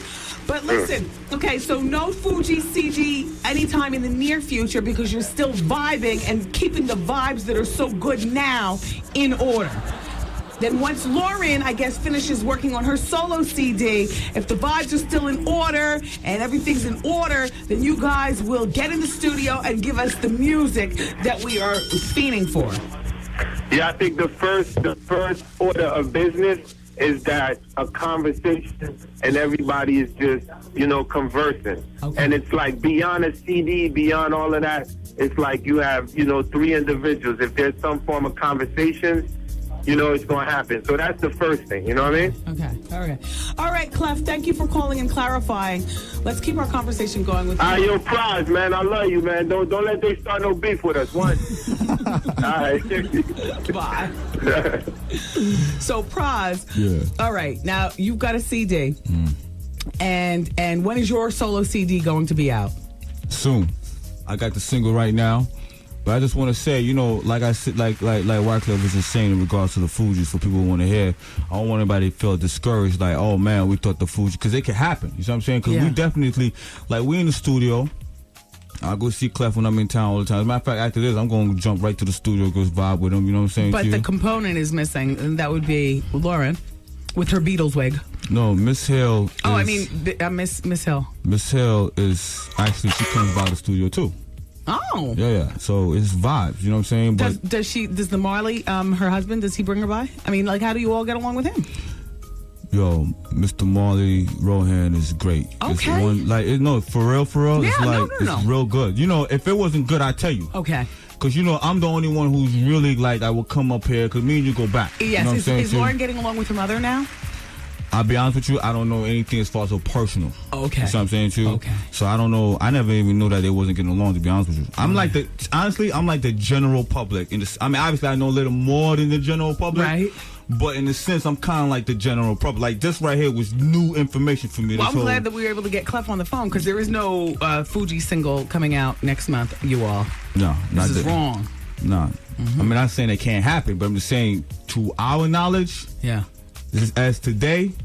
But that's not to say if I go to the studio and Miss Cell's at the studio and we might get a vibe going on and then make a record. Right, you know what I'm saying? make a record. But y'all just gave us an L title. Take it easy. That sounds crazy. Well, you know what? And there's a certain, right there, the title and everything. But you know what? There's a certain magic about the Fugees that I would imagine a certain amount of geniosity in the three of you that if you go in the studio, you probably could turn out a hit in 7 days. Maybe. You know? Thank you for coming by. Everybody, I love you for listening. Have a wonderful weekend. Persia White from Girlfriends. Check her out as the 6th season begins in September. We'll be waiting impatiently for the new Fuji CD. Praz, you'll let us know when your CD comes out? Yeah. Okay, good. I love you for listening. Bye. These party people. See you later. I'm saying bye-bye. Good night. Program complete. Any comments? Any questions? Okay. Well, the phone lines are open for you, my friends, at 866-GET-WENDY. We got Praz's new single. It's called Mistakes. And we're going to play that right after the commercials, but right before the beginning of the bonus hour. So keep it here for that. And the phone lines are open at 866-GET-WENDY. The bonus.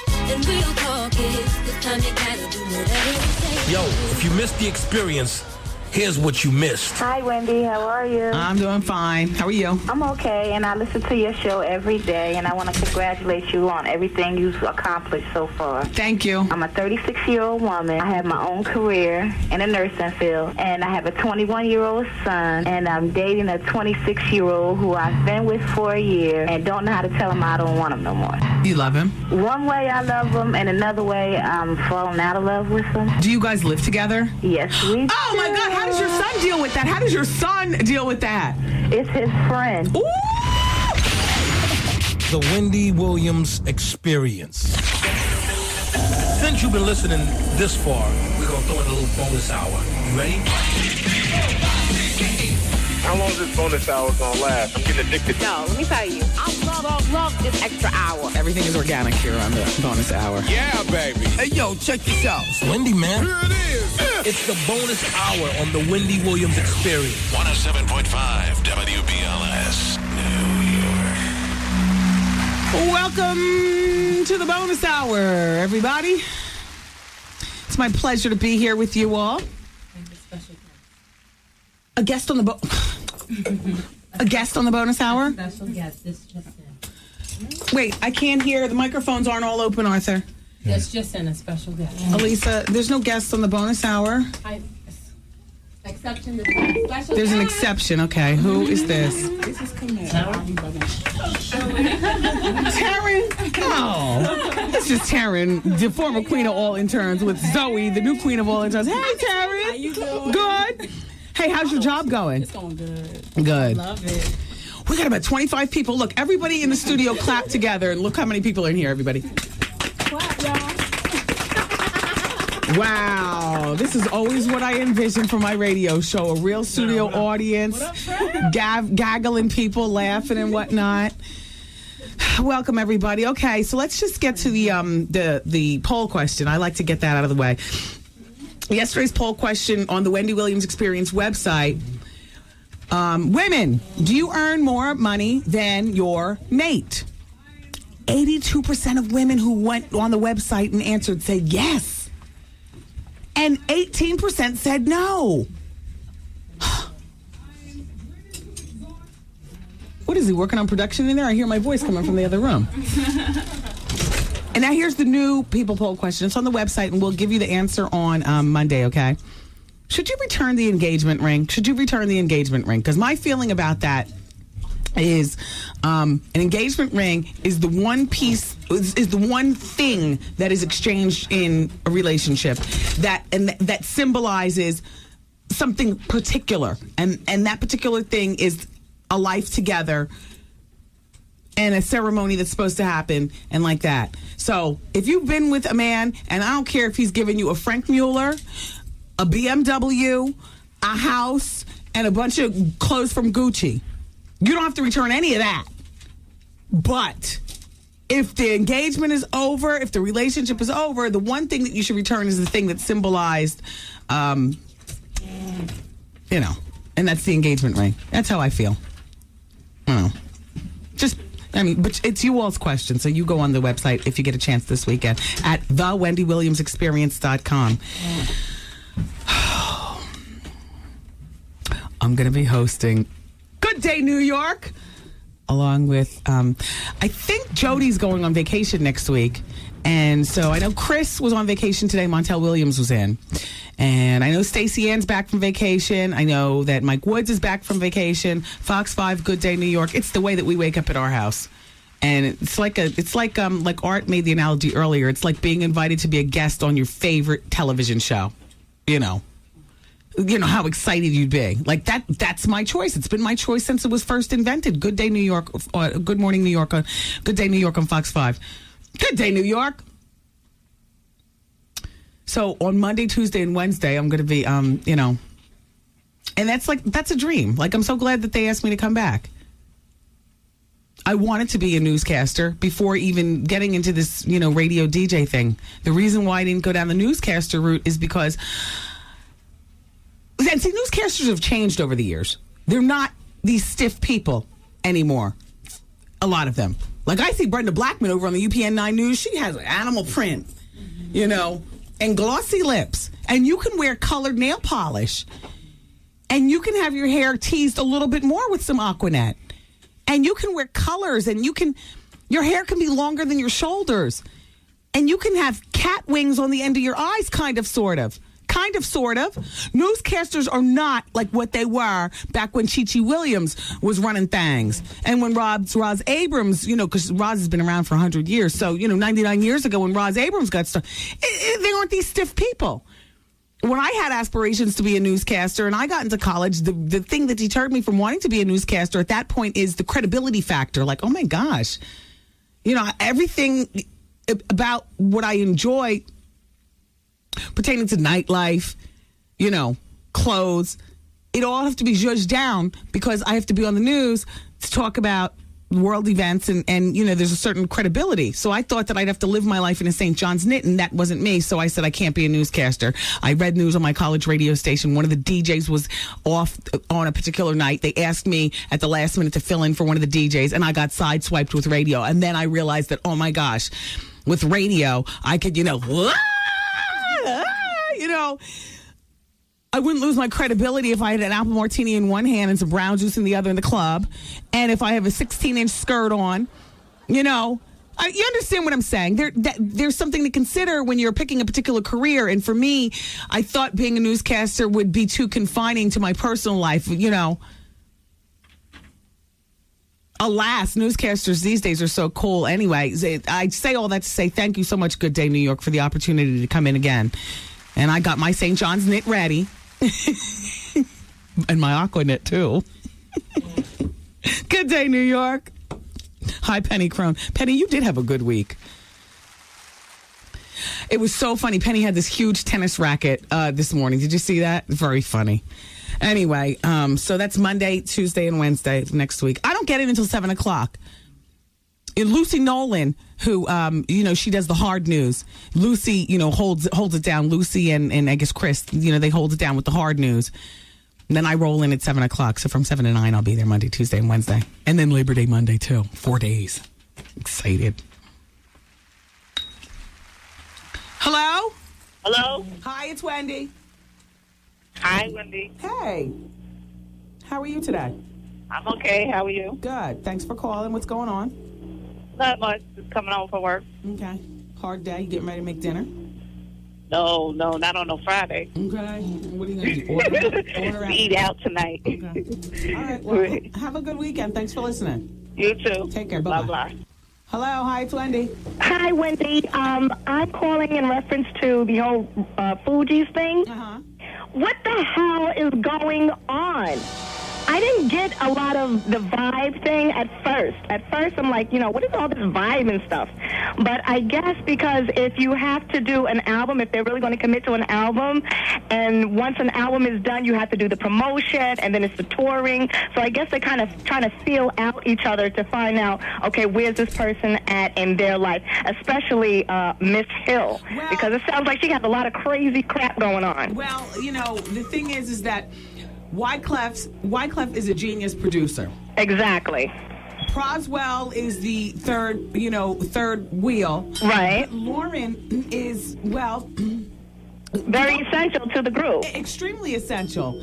And between me and you, Lauren's got a long way to go in mental health to get back in the studio. Exactly. So I think really that's the holdup, because if you're going to go into the studio and you're going to commit yourself to doing a project, an album or single. Can I talk to you woman to woman? Yes, please. If I was Wyclef's wife, I would have no part of my husband getting back in the studio with this group, because Lauren being so emotionally needy, he's nothing but a man, and I don't mean any disrespect, men, but really, right? They're in the studio late night, and then all of a sudden doing a world damn tour, falling back into each other's arms. Exactly. And Wyclef wouldn't even know what hit him. That's an emotionally unstable woman. Yeah. On the road with my husband. Right, right. She would have to be on a husband detail constantly. And you can't do that. Yeah.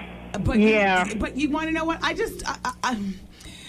I'll be honest with you, I don't see it happening, because I don't see her coming back to us anytime soon. I don't think so either. And then it's a shame. And even when she comes back to us, then there's the whole issue with their former relationship. Exactly. Nope. She's not going to be able to address it. She's a mess, and I miss her, because when I got her CD, Wendy, and I'm going to let you go real quick, but when I got her CD, Misunderstanding of Lauren Hill. Education. I mean, yes, exactly. I got it in the car, and I was driving down, I was driving in Queens, and I actually had to pull over in the car because I was crying so hard, because it was just it just hit. Yeah. It was just genius. Yeah. And from there, it's like, what the hell happened to this chick? Yeah. But I'll keep her in prayer, but I totally co-sign with your analysis of the whole thing. Yeah. All right, thanks for calling. Love you, Wendy. Bye-bye. Love you too, bye-bye. Hello, hi, it's Wendy. Hello. Okay, next. Hello? Hello, Wendy. Hi. Hi, this is Marianne. Hi, Marianne. Perfectly snobby. How you remember, huh? Yes, how are you? Well, I was thinking about that. You say I sound perfectly snobby, but to me, we sound quite a bit alike. Oh. I think we do, Wendy. Oh. I really do. So what's going on in Marianne's world? Well, I was listening to you and Eric Benet yesterday. And I don't think you were hard enough on him. He was perfectly charming. And perfectly, he seemed very on. I mean, he answered all my questions, and I was watching his body language. And now, I do believe people make mistakes, and I do believe there are two sides to every story. Yeah. And it pains me to say this because, I like to side with the woman. I'm not siding with either one of them. I just know that he came to the show, and I like him. I consider him now a friend to the show. Yeah, I'm disappointed in that, because to me, he seems like the charmer that's like a serial abuser, or even as much as somebody, I would go as far to say somebody that would gain your trust and then pounce on you. And I'm sure he was very kind and sweet to Holly Berry in the beginning, too. But he seems to me like a little bit too charming. Well, somebody who's somebody that anybody would trust and say, "Oh, he's so nice." And then when you turn around, he seems to me the perfect example of why they call men dogs, because they don't have any conscience. Well, you know what? If he was somebody in my personal life, I probably wouldn't be so forgiving. But being that he's not watching my child and he's not my man, and this show thrives on interesting guests. I thought he was interesting, and I would love to have him as a guest again. I like him.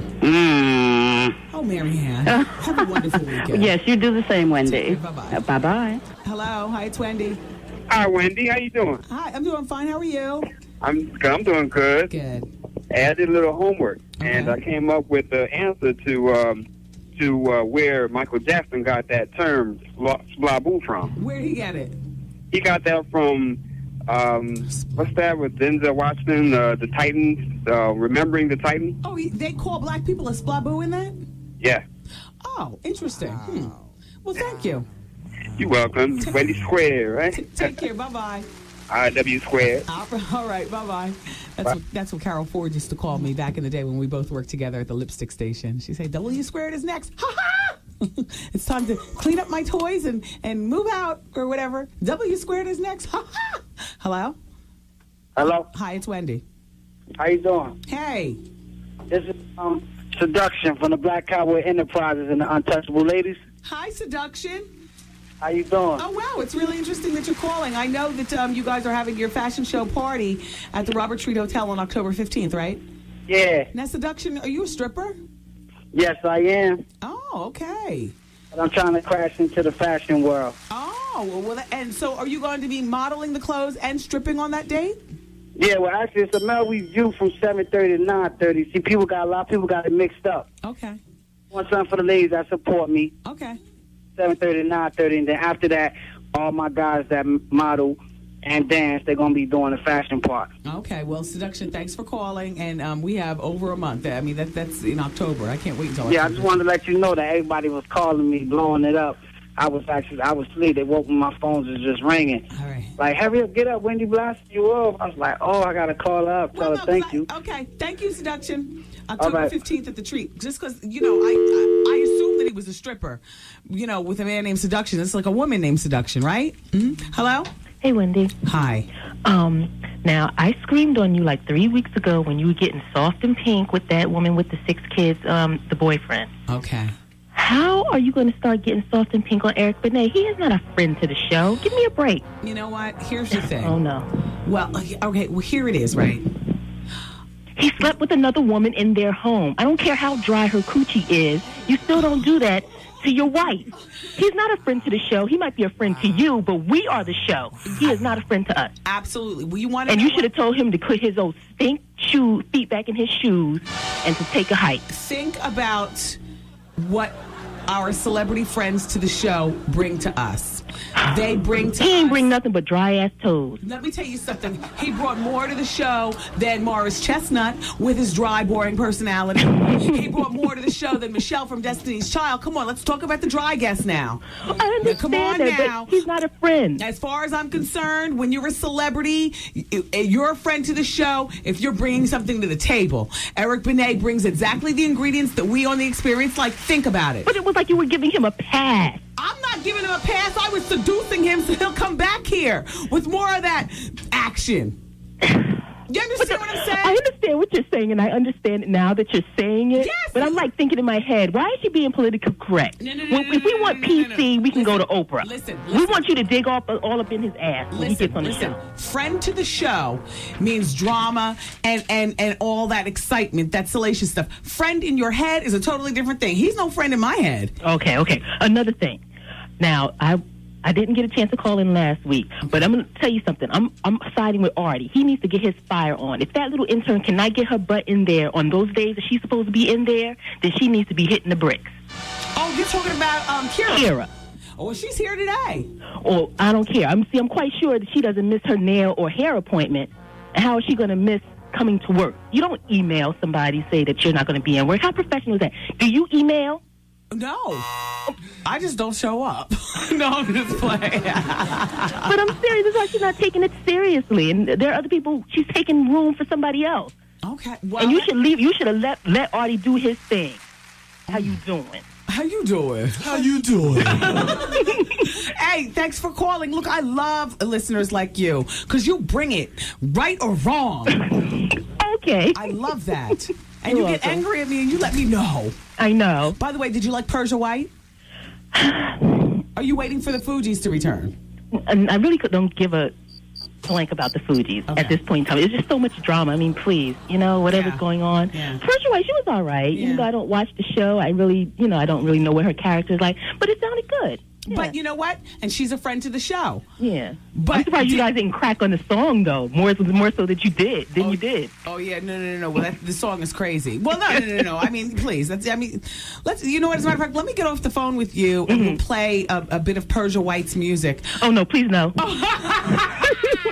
Psych. Art's giving me the same look.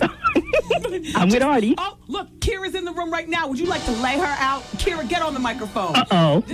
This woman right here thinks that you should have been fired and Artie should have put you under the bus. For what? Because you were not showing up. Who said I wasn't?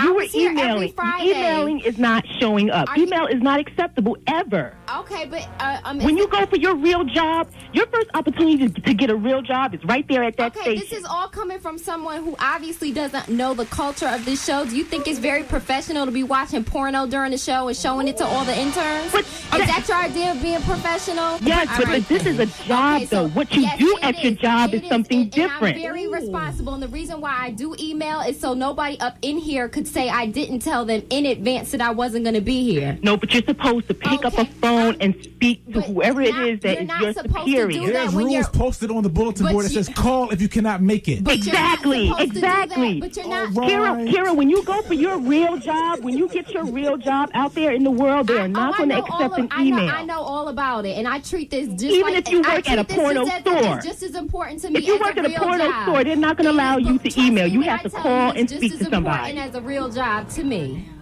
Is everybody finished? Yeah. All right, because my name's on the marquee, and I say we gotta go. Okay. Bye. Bye, Kira. A mess. Let's hear a bit about Persia White as I tell you all about Oprah. This is Persia White. She's Lynn from Girlfriends. Listen to her musical vibe. She got her group out, and they're in the studio right now working on music. She came in here totally black goth. Like, I really like her. And everything that you see on the show, that's Lynn. Listen to the music. No, you gotta listen. You gotta listen. You gotta keep listening. And she's not bisexual, but she doesn't consider, she doesn't consider, that's her singing, that's Lynn. Dude. Yo, it was black up and down, and she had on boots that come over her knees. 90 degrees outside. A big black dress. Mad tattoos. She just dyed her hair black, black, black. She has a daughter, but she didn't want to talk about her daughter. That's her little bunchkin. And if she could have an affair with anybody on the show, what'd she say? Which one did she say? Golden. Uh-huh. And by the way, Jill Marie Jones is not pregnant in real life. Turn it up. That's all Lynn. Ow. Girlfriends. Exactly. Turn that off. Please. Please. You're like, bring it out of... It's like music to shoot up by or something. I don't know. And she doesn't get high, though. You know what? She's an activist. She wants a hybrid car. And she has an organization called Earth. And they're trying to save the planet. So Oprah is furious that there are allegations that, she didn't care. She was snubbing the Johnson family by not showing up at the late John Johnson's funeral on August 15th in Chicago. Jesse Jackson was there. Bill Clinton was there. And there's a newspaper called the Chicago Defender. And the executive editor, Roland Martin, wrote an article talking about how many black media figures have co-signed that, it was an apparent snub of a man who single-handedly made it possible for people like Oprah to launch their own magazine and media companies. That's the quote that I'm reading from the magazine. Bye, you all. But Zoe, Art talked to you about, are there any interns who had aspirations to be news people? He said that you needed to speak to me. Yeah, that's what I was asking you. Oh no, he. If there's anyone who look at their paperwork, don't just make it up. No, now. I have everybody's stuff now. Look over the weekend and then get in touch. Get in touch with Artie, and then Art will get in touch with me. Because if I'm going to be doing Good Day New York, then I think it's a great opportunity for somebody to accompany you. Just to look like this is how it works. Do you understand? Now, if there is nobody, then I don't need anybody. Okay. All right, go ahead. Have a wonderful weekend. What are you girls going out for a drink? I'll go with the virgin kind. Oh, all those condoms. What are you doing? Nicole gave it to me. All right, we'll have a wonderful... just to keep. Mm-hmm.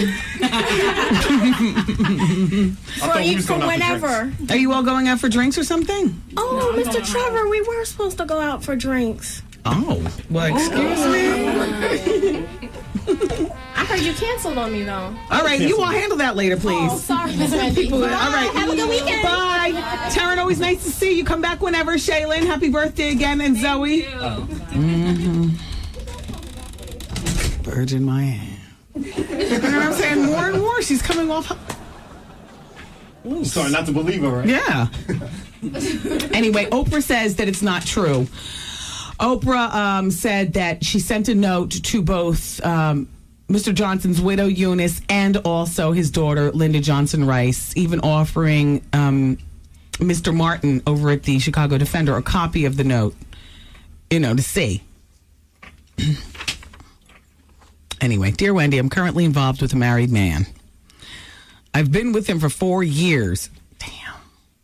In the beginning, we had an agreement not to get caught up. Exactly. Yeah, laughable. Not to get caught up.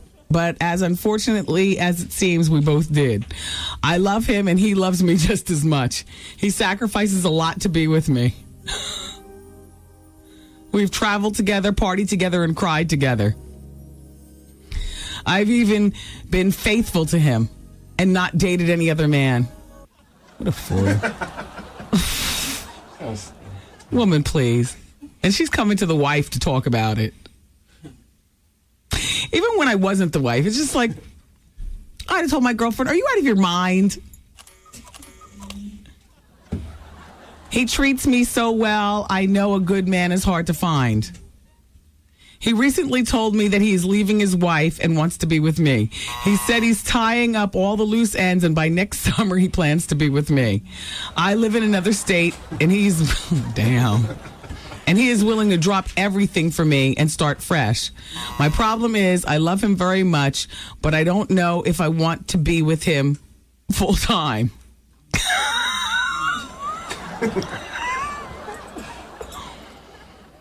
I'm afraid that he will dog me out the way he dogged his wife out once we're together. Gee, you think? I'm afraid that things won't be the same once we are together.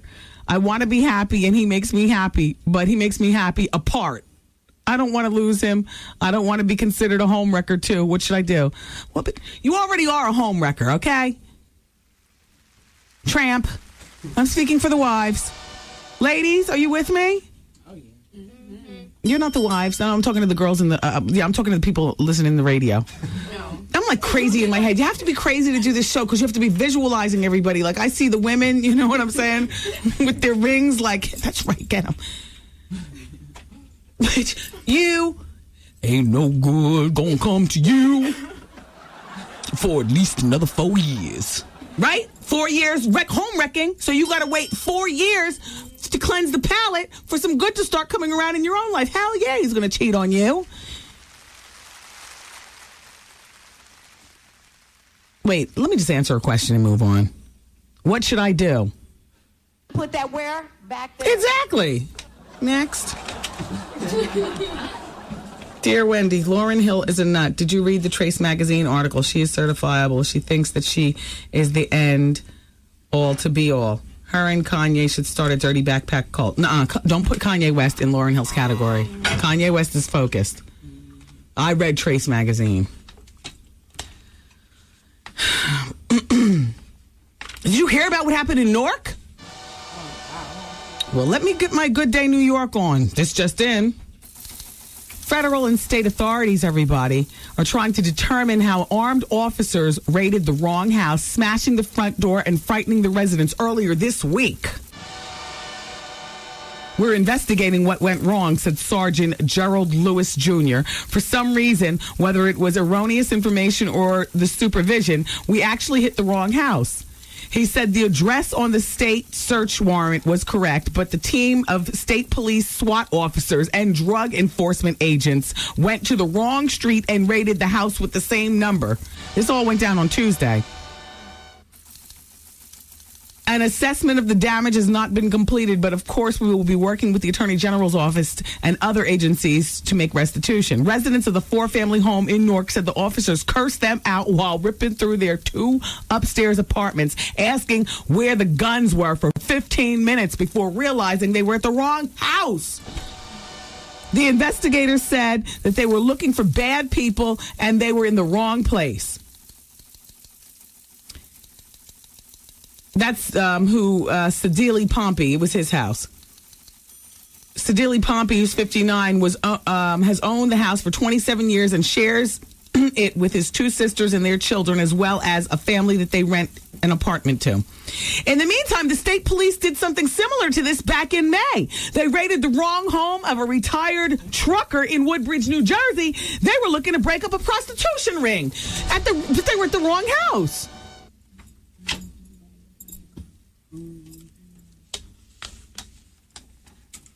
Shout out to Dr. Michael Jones.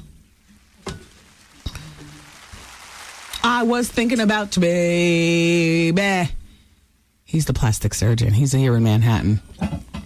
I've been getting a lot of those, recently. Still, with people, tummy tuck and, rejuvenation and whatnot. Dr. Michael Jones, go to him. I went to him. My ears feel wonderful. Dr. Jones, I'm sneaking and I'm wearing dangly earrings. Only for 2 hours at a clip, only when I go out. You know what I mean?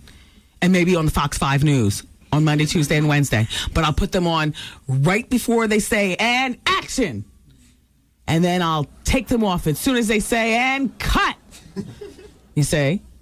And they'll be lightweight. I'll wear hoops. Look, I'm going to zhuzh my hair to the side just so that you can see. Yeah, I'm going to zhuzh my hair to the side. That'll be my little shout out to you. Look, I'm wearing my hoops. Oh, boy. Here, okay. The poll question on the WendyWilliamsExperience.com was that I'm asking you guys, and if you get a chance, just go there during the weekend. Should you give back the engagement ring? Well, here's a person with an opinion already, and then we're going to go into a break, and then we're going to come back. I want to talk to you about the postal worker who's been charged for urinating in the coffee. I want to talk about VH1 teaming up with Starbucks. I got to re-zhuzh with you, Eddie Murphy. We got to re-zhuzh over 50 Cent and his new girl. Britney Spears is drinking and being pregnant at the same time, ordering margaritas, not one but two. And the waitress said, do you want the virgin one? She said, no, I want the one with the alcohol. Wow. And Kevin Federline finally got a job. And Jennifer Aniston, the crazy man, was stalking her. Eddie Murphy dating Robin Givens. Yeah, but they're trying to throw you off the trail with that one. We're going to talk about Sharon Stone. And doggone it, just when you think $200 is too damn much to pay for jeans, why am I looking at picture of jeans, $2,550, $2,500, $2,145. What the hell is so special about these jeans? Well, that and more. First, let me read this, then we're going to go into a break, okay? Dear Wendy, here are my reasons that a woman should not return the engagement ring. Number one, if the man is the one who cheated, why does it always have to be a breakup because of cheatation? Because men are so typical. Anyway, if the man is the one who cheated, he's the reason for the wedding being canceled. Fair enough, but I got a better solution. More dramatic, you know me. And number two, a woman cannot get back all the behind that she's given a man. And behind is valuable. True indeed, sister. And number three, women cannot get back all the professionals that he's received. So hell no ring back. And number four, and finally, they cannot reverse the STDs that some of these bastards give us. So hell no. Oh my God, you are bitter. This is my thing. As opposed to giving, and to mind you, I wouldn't give the ring back. It's just that I would want to make it clear that you and this ring mean absolutely nothing to me. And I don't care if it's a 10-carat Whopper that I could hawk and put a down payment on a crib. You know what I would do? And this is what you do, ladies. You find a body of water or a subway platform and you chuck it. That way he can't have it either. That way you're not giving it back to him. He can't go cash it in and take out the next chick. But it would really fuck him up to see me. Excuse me, it really messed him up to see me. No, it would really make him think that he gave you the best thing in your life and that you're nothing but a whore and could never get it for yourself. If you really want to be a down sister, then you work twice as hard. You get yourself one of these right-hand rings that says, raise your hand, ladies, to independence. You see what I'm saying? Give back the ring? You give it back with an attitude. You don't give it back. You don't give it back necessarily in his hand. Chuck it or something. Look, let's just take a break. The point is that yes or no, give back the ring, yes or no. It's on the Wendy Williams Experience website. And I mean, we can talk about it and take calls and stuff. I'd like to find out the outcome. But in the meantime, like I said, Kevin got a job. They're urinating in your coffee. And all that and more as we round out the Friday edition of the bonus hour right here on the Wendy Williams Experience, 107.5 WBLS. What's up? This is your girl Takara, and you're listening to the bonus hour on WBLS. All right. Where anything goes. Oh. Wow. Right? Wow. Shout out to Brownsville. Don't forget Sunday, Nehemiah Park is the place to be for the barbecue for the fallen soldiers. It was canceled last weekend because we thought it was going to rain. Now, Mike Woods says it might rain on Sunday, but there was sunshine in it, and damn it, we're going to be out there. Okay? The free food, the drink, the finger painting, the face painting for the kids, the whole bit. So, come out to Brownsville's Nehemiah Park. Shout out to everybody over there. I know you'll be there. Right across from Riverdale Projects. Music and fun for you and the whole family. I'll see you on Sunday. The Jam Van, by the way, the WBLS van, is going to be there about 4 o'clock. I'll be there earlier than that, though. Fun starts at like 11 o'clock in the morning on Sunday and ends at 6. 50 Cent and Nia Long, okay, they're the new couple. And according to the National Enquirer and also according to either In Touch or one of those magazines, Eddie Murphy hasn't wasted much time getting over his soon-to-be ex, Nicole Murphy, on August 20th. I'm reading it directly from the Enquirer. Just 2 weeks after filing for divorce, irreconcilable differences, Eddie was spotted flirting up a storm with actress Robin Givens. Well, how you doing? Well, I mean, they're old friends. I thought that they dated back in the day, so, without getting all into it, Mr. Murphy's very sensitive. But there's not a whole lot of explaining that he needs to do to Robin. They already know each other. He knows her. She knows him and his ways. Ow. And that's that. Let's move on. Jennifer Aniston, lock your doors. How about that? How about you're a single woman now and you need to lock your doors? You don't have big bad Brad there, to fend off the killer. Can you imagine being in your house and she had a security scare earlier today? A man was reportedly found wandering through her luxury home. Oh, Art, I thought you fled the scene. No. And that girl right there, Asia from Newark, tried to throw you under the bus. And I was mad. I was like, look at Art just leaving. Okay. Anyway, the man was reportedly wandering through her luxury home. And he was arrested by the police. He apparently... Well, they say he broke into her beachfront house. And I guess her house is probably so big, you probably couldn't hear the glass, crashing from one side of the house to the other. That's the problem with having such a big damn house, But there was no incident, thank God. And Vince Vaughn wasn't there laying up, luxuriating with her because, that's not a real relationship. She's just trying to use that as the rebound. By the way, that actress who nobody could figure out who she is, Scout Taylor Compton from the Gilmore Girls and whatnot. We talked about it yesterday during the bonus hour. Do you know that a high school coach was told by police that one of his students was bragging about the movie star sleeping in his house? Apparently, she was spotted sleeping on a park bench with her hair dyed from red to black and whatnot. And the boy introduced her to his parents, and the parents offered her, well, why don't you just sleep at our house? But she was like wandering.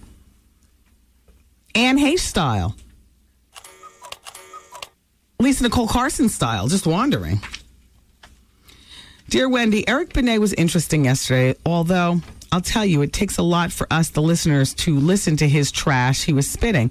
And you're right, he did bring his A game to the show for the interview. But then again, how could he be wrong? He cheated on the most, or how could he go wrong? He cheated on the most beautiful black woman actress in Hollywood. You don't need a personality. Yet he does, sort of. I don't consider him a friend to the show because he's a cheating bastard and he reminds me so much of my ex, but I hate to say it. His music is crazy. Major baby making music. Feel me. Love him, but I hate him. Damn men. Yeah. Oh, yeah, and shout out to Kanye West for his comments on MTV. Yep, that's from Diva. Kevin Federline finally got a job. Do you know the little man, Darren Henson? Isn't he the friend to the show? Yes. Capone the play. Oh, my gosh. I'm sorry, Darren. No, he's good looking. He reminds me of a cross between Tretch and Antoine Fuqua. Really? Oh, yes. That chocolatey skin and smooth and velvety and those slightly chinky eyes, kind of like Tretch. Yeah. You know, Tretch has kind of like almond eyes. Yeah. Darren Henson gave Kevin Federline a job working as a dance instructor at the Darren Henson Dance Studio in Los Angeles. Look at that. The black man giving the white man a job. I hear that, D. In the meantime, this just in. Postal workers at the Akron, Ohio Post Office can breathe a sigh of relief. A postal worker has been charged with putting urine in the coffee of coworkers who set up a video camera in their break room after they became suspicious. Didn't we see something like this on Funniest Home Videos or something like that years ago? Well, this one just happened. This just happened. The dude's name is Thomas Sheen, and he's 49, and he lives in suburban Springfield Township, and he works as a vehicle mechanic at the U.S. Post Office, and he was charged on August 5th with 2 misdemeanor counts of food, peeing in the coffee. So he goes to court on Monday. Apparently, in the break room, they suspected that there was a problem. So employees put a video camera in, and that's how they were able to see what he was doing. Well, the dude was unhappy at his work, and there are no further comments. But he had been a postal employee for 11 years and apparently very disgruntled. I wonder when you put urine in a coffee pot, do you bring the pot down to your area and just, give it that first, the raunch? Or do you do it in a cup in the bathroom and then take it in and try to, which way would you do it? Right in the face. I mean, if I was going to do it, I'd put it right down here in the raunch. You know what I'm saying? Yeah. Privates to, glass container. Yep. And then I put it right back up there on the pot and let the rest of everything drip and just, So you feel that. Yeah. Feel my unhappiness. Feel it.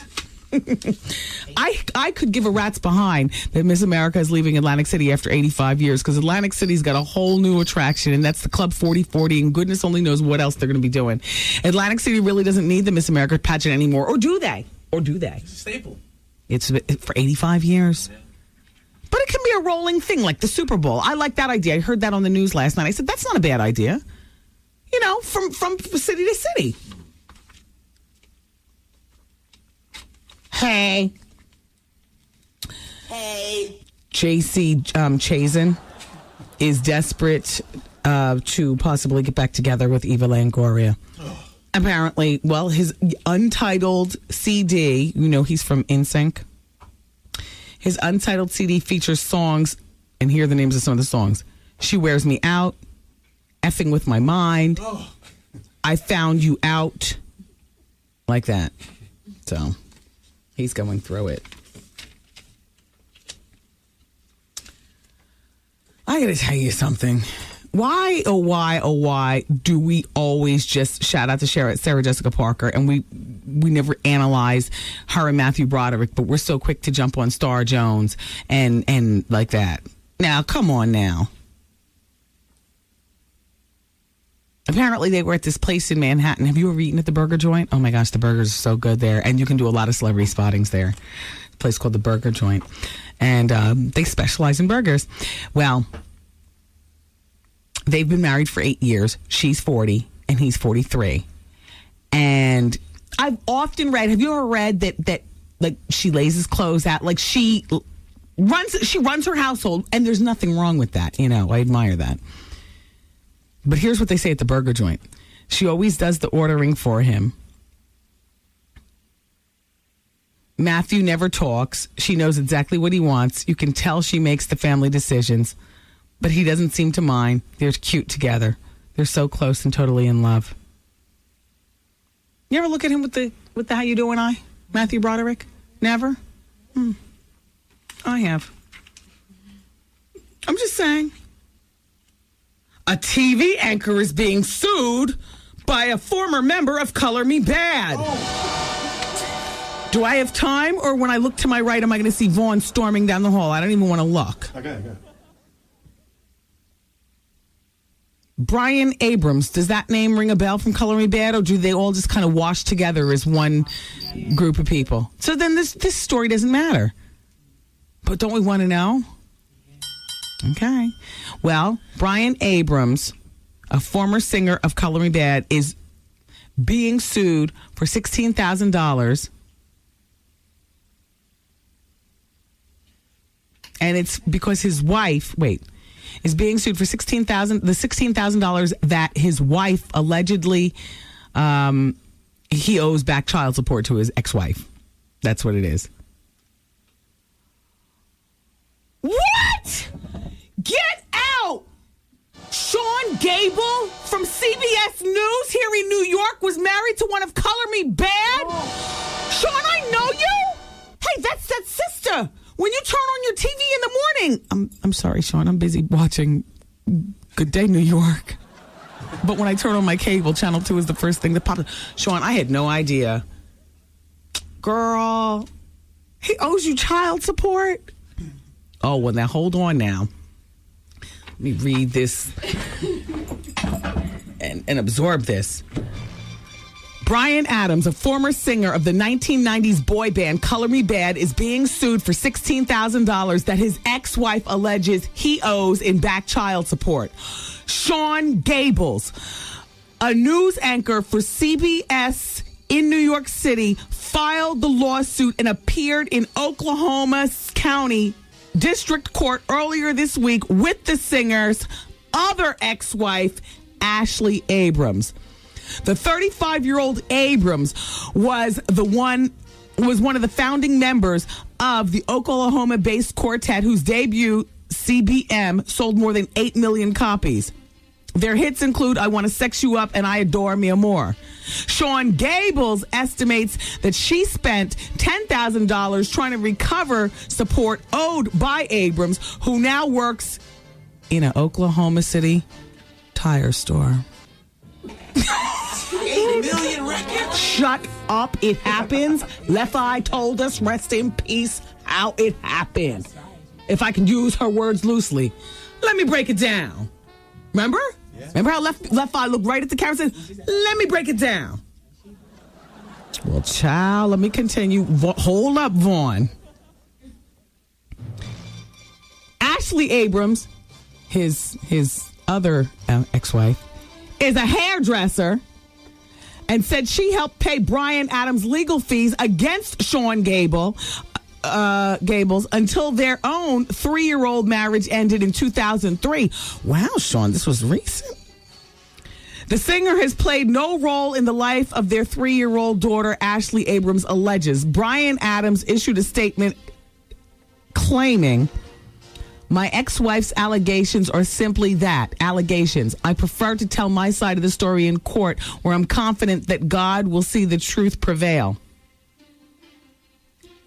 Gables says Abrams long ago spent all the money he made during his Color Me Bad days. And here's what Sean Gables says. Here's her quote. He has nothing to show for it except the ASCAP publishing he co-owns with other members of the group. Wow.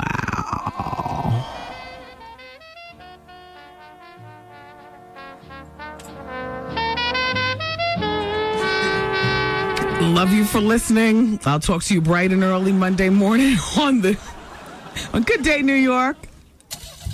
That's the Fox 5 Morning News, where I'll be co-anchoring. Wow, Sean! Who knew? Vaughn's next. Love you for listening. Bye. The Wendy Williams broadcast day has completed.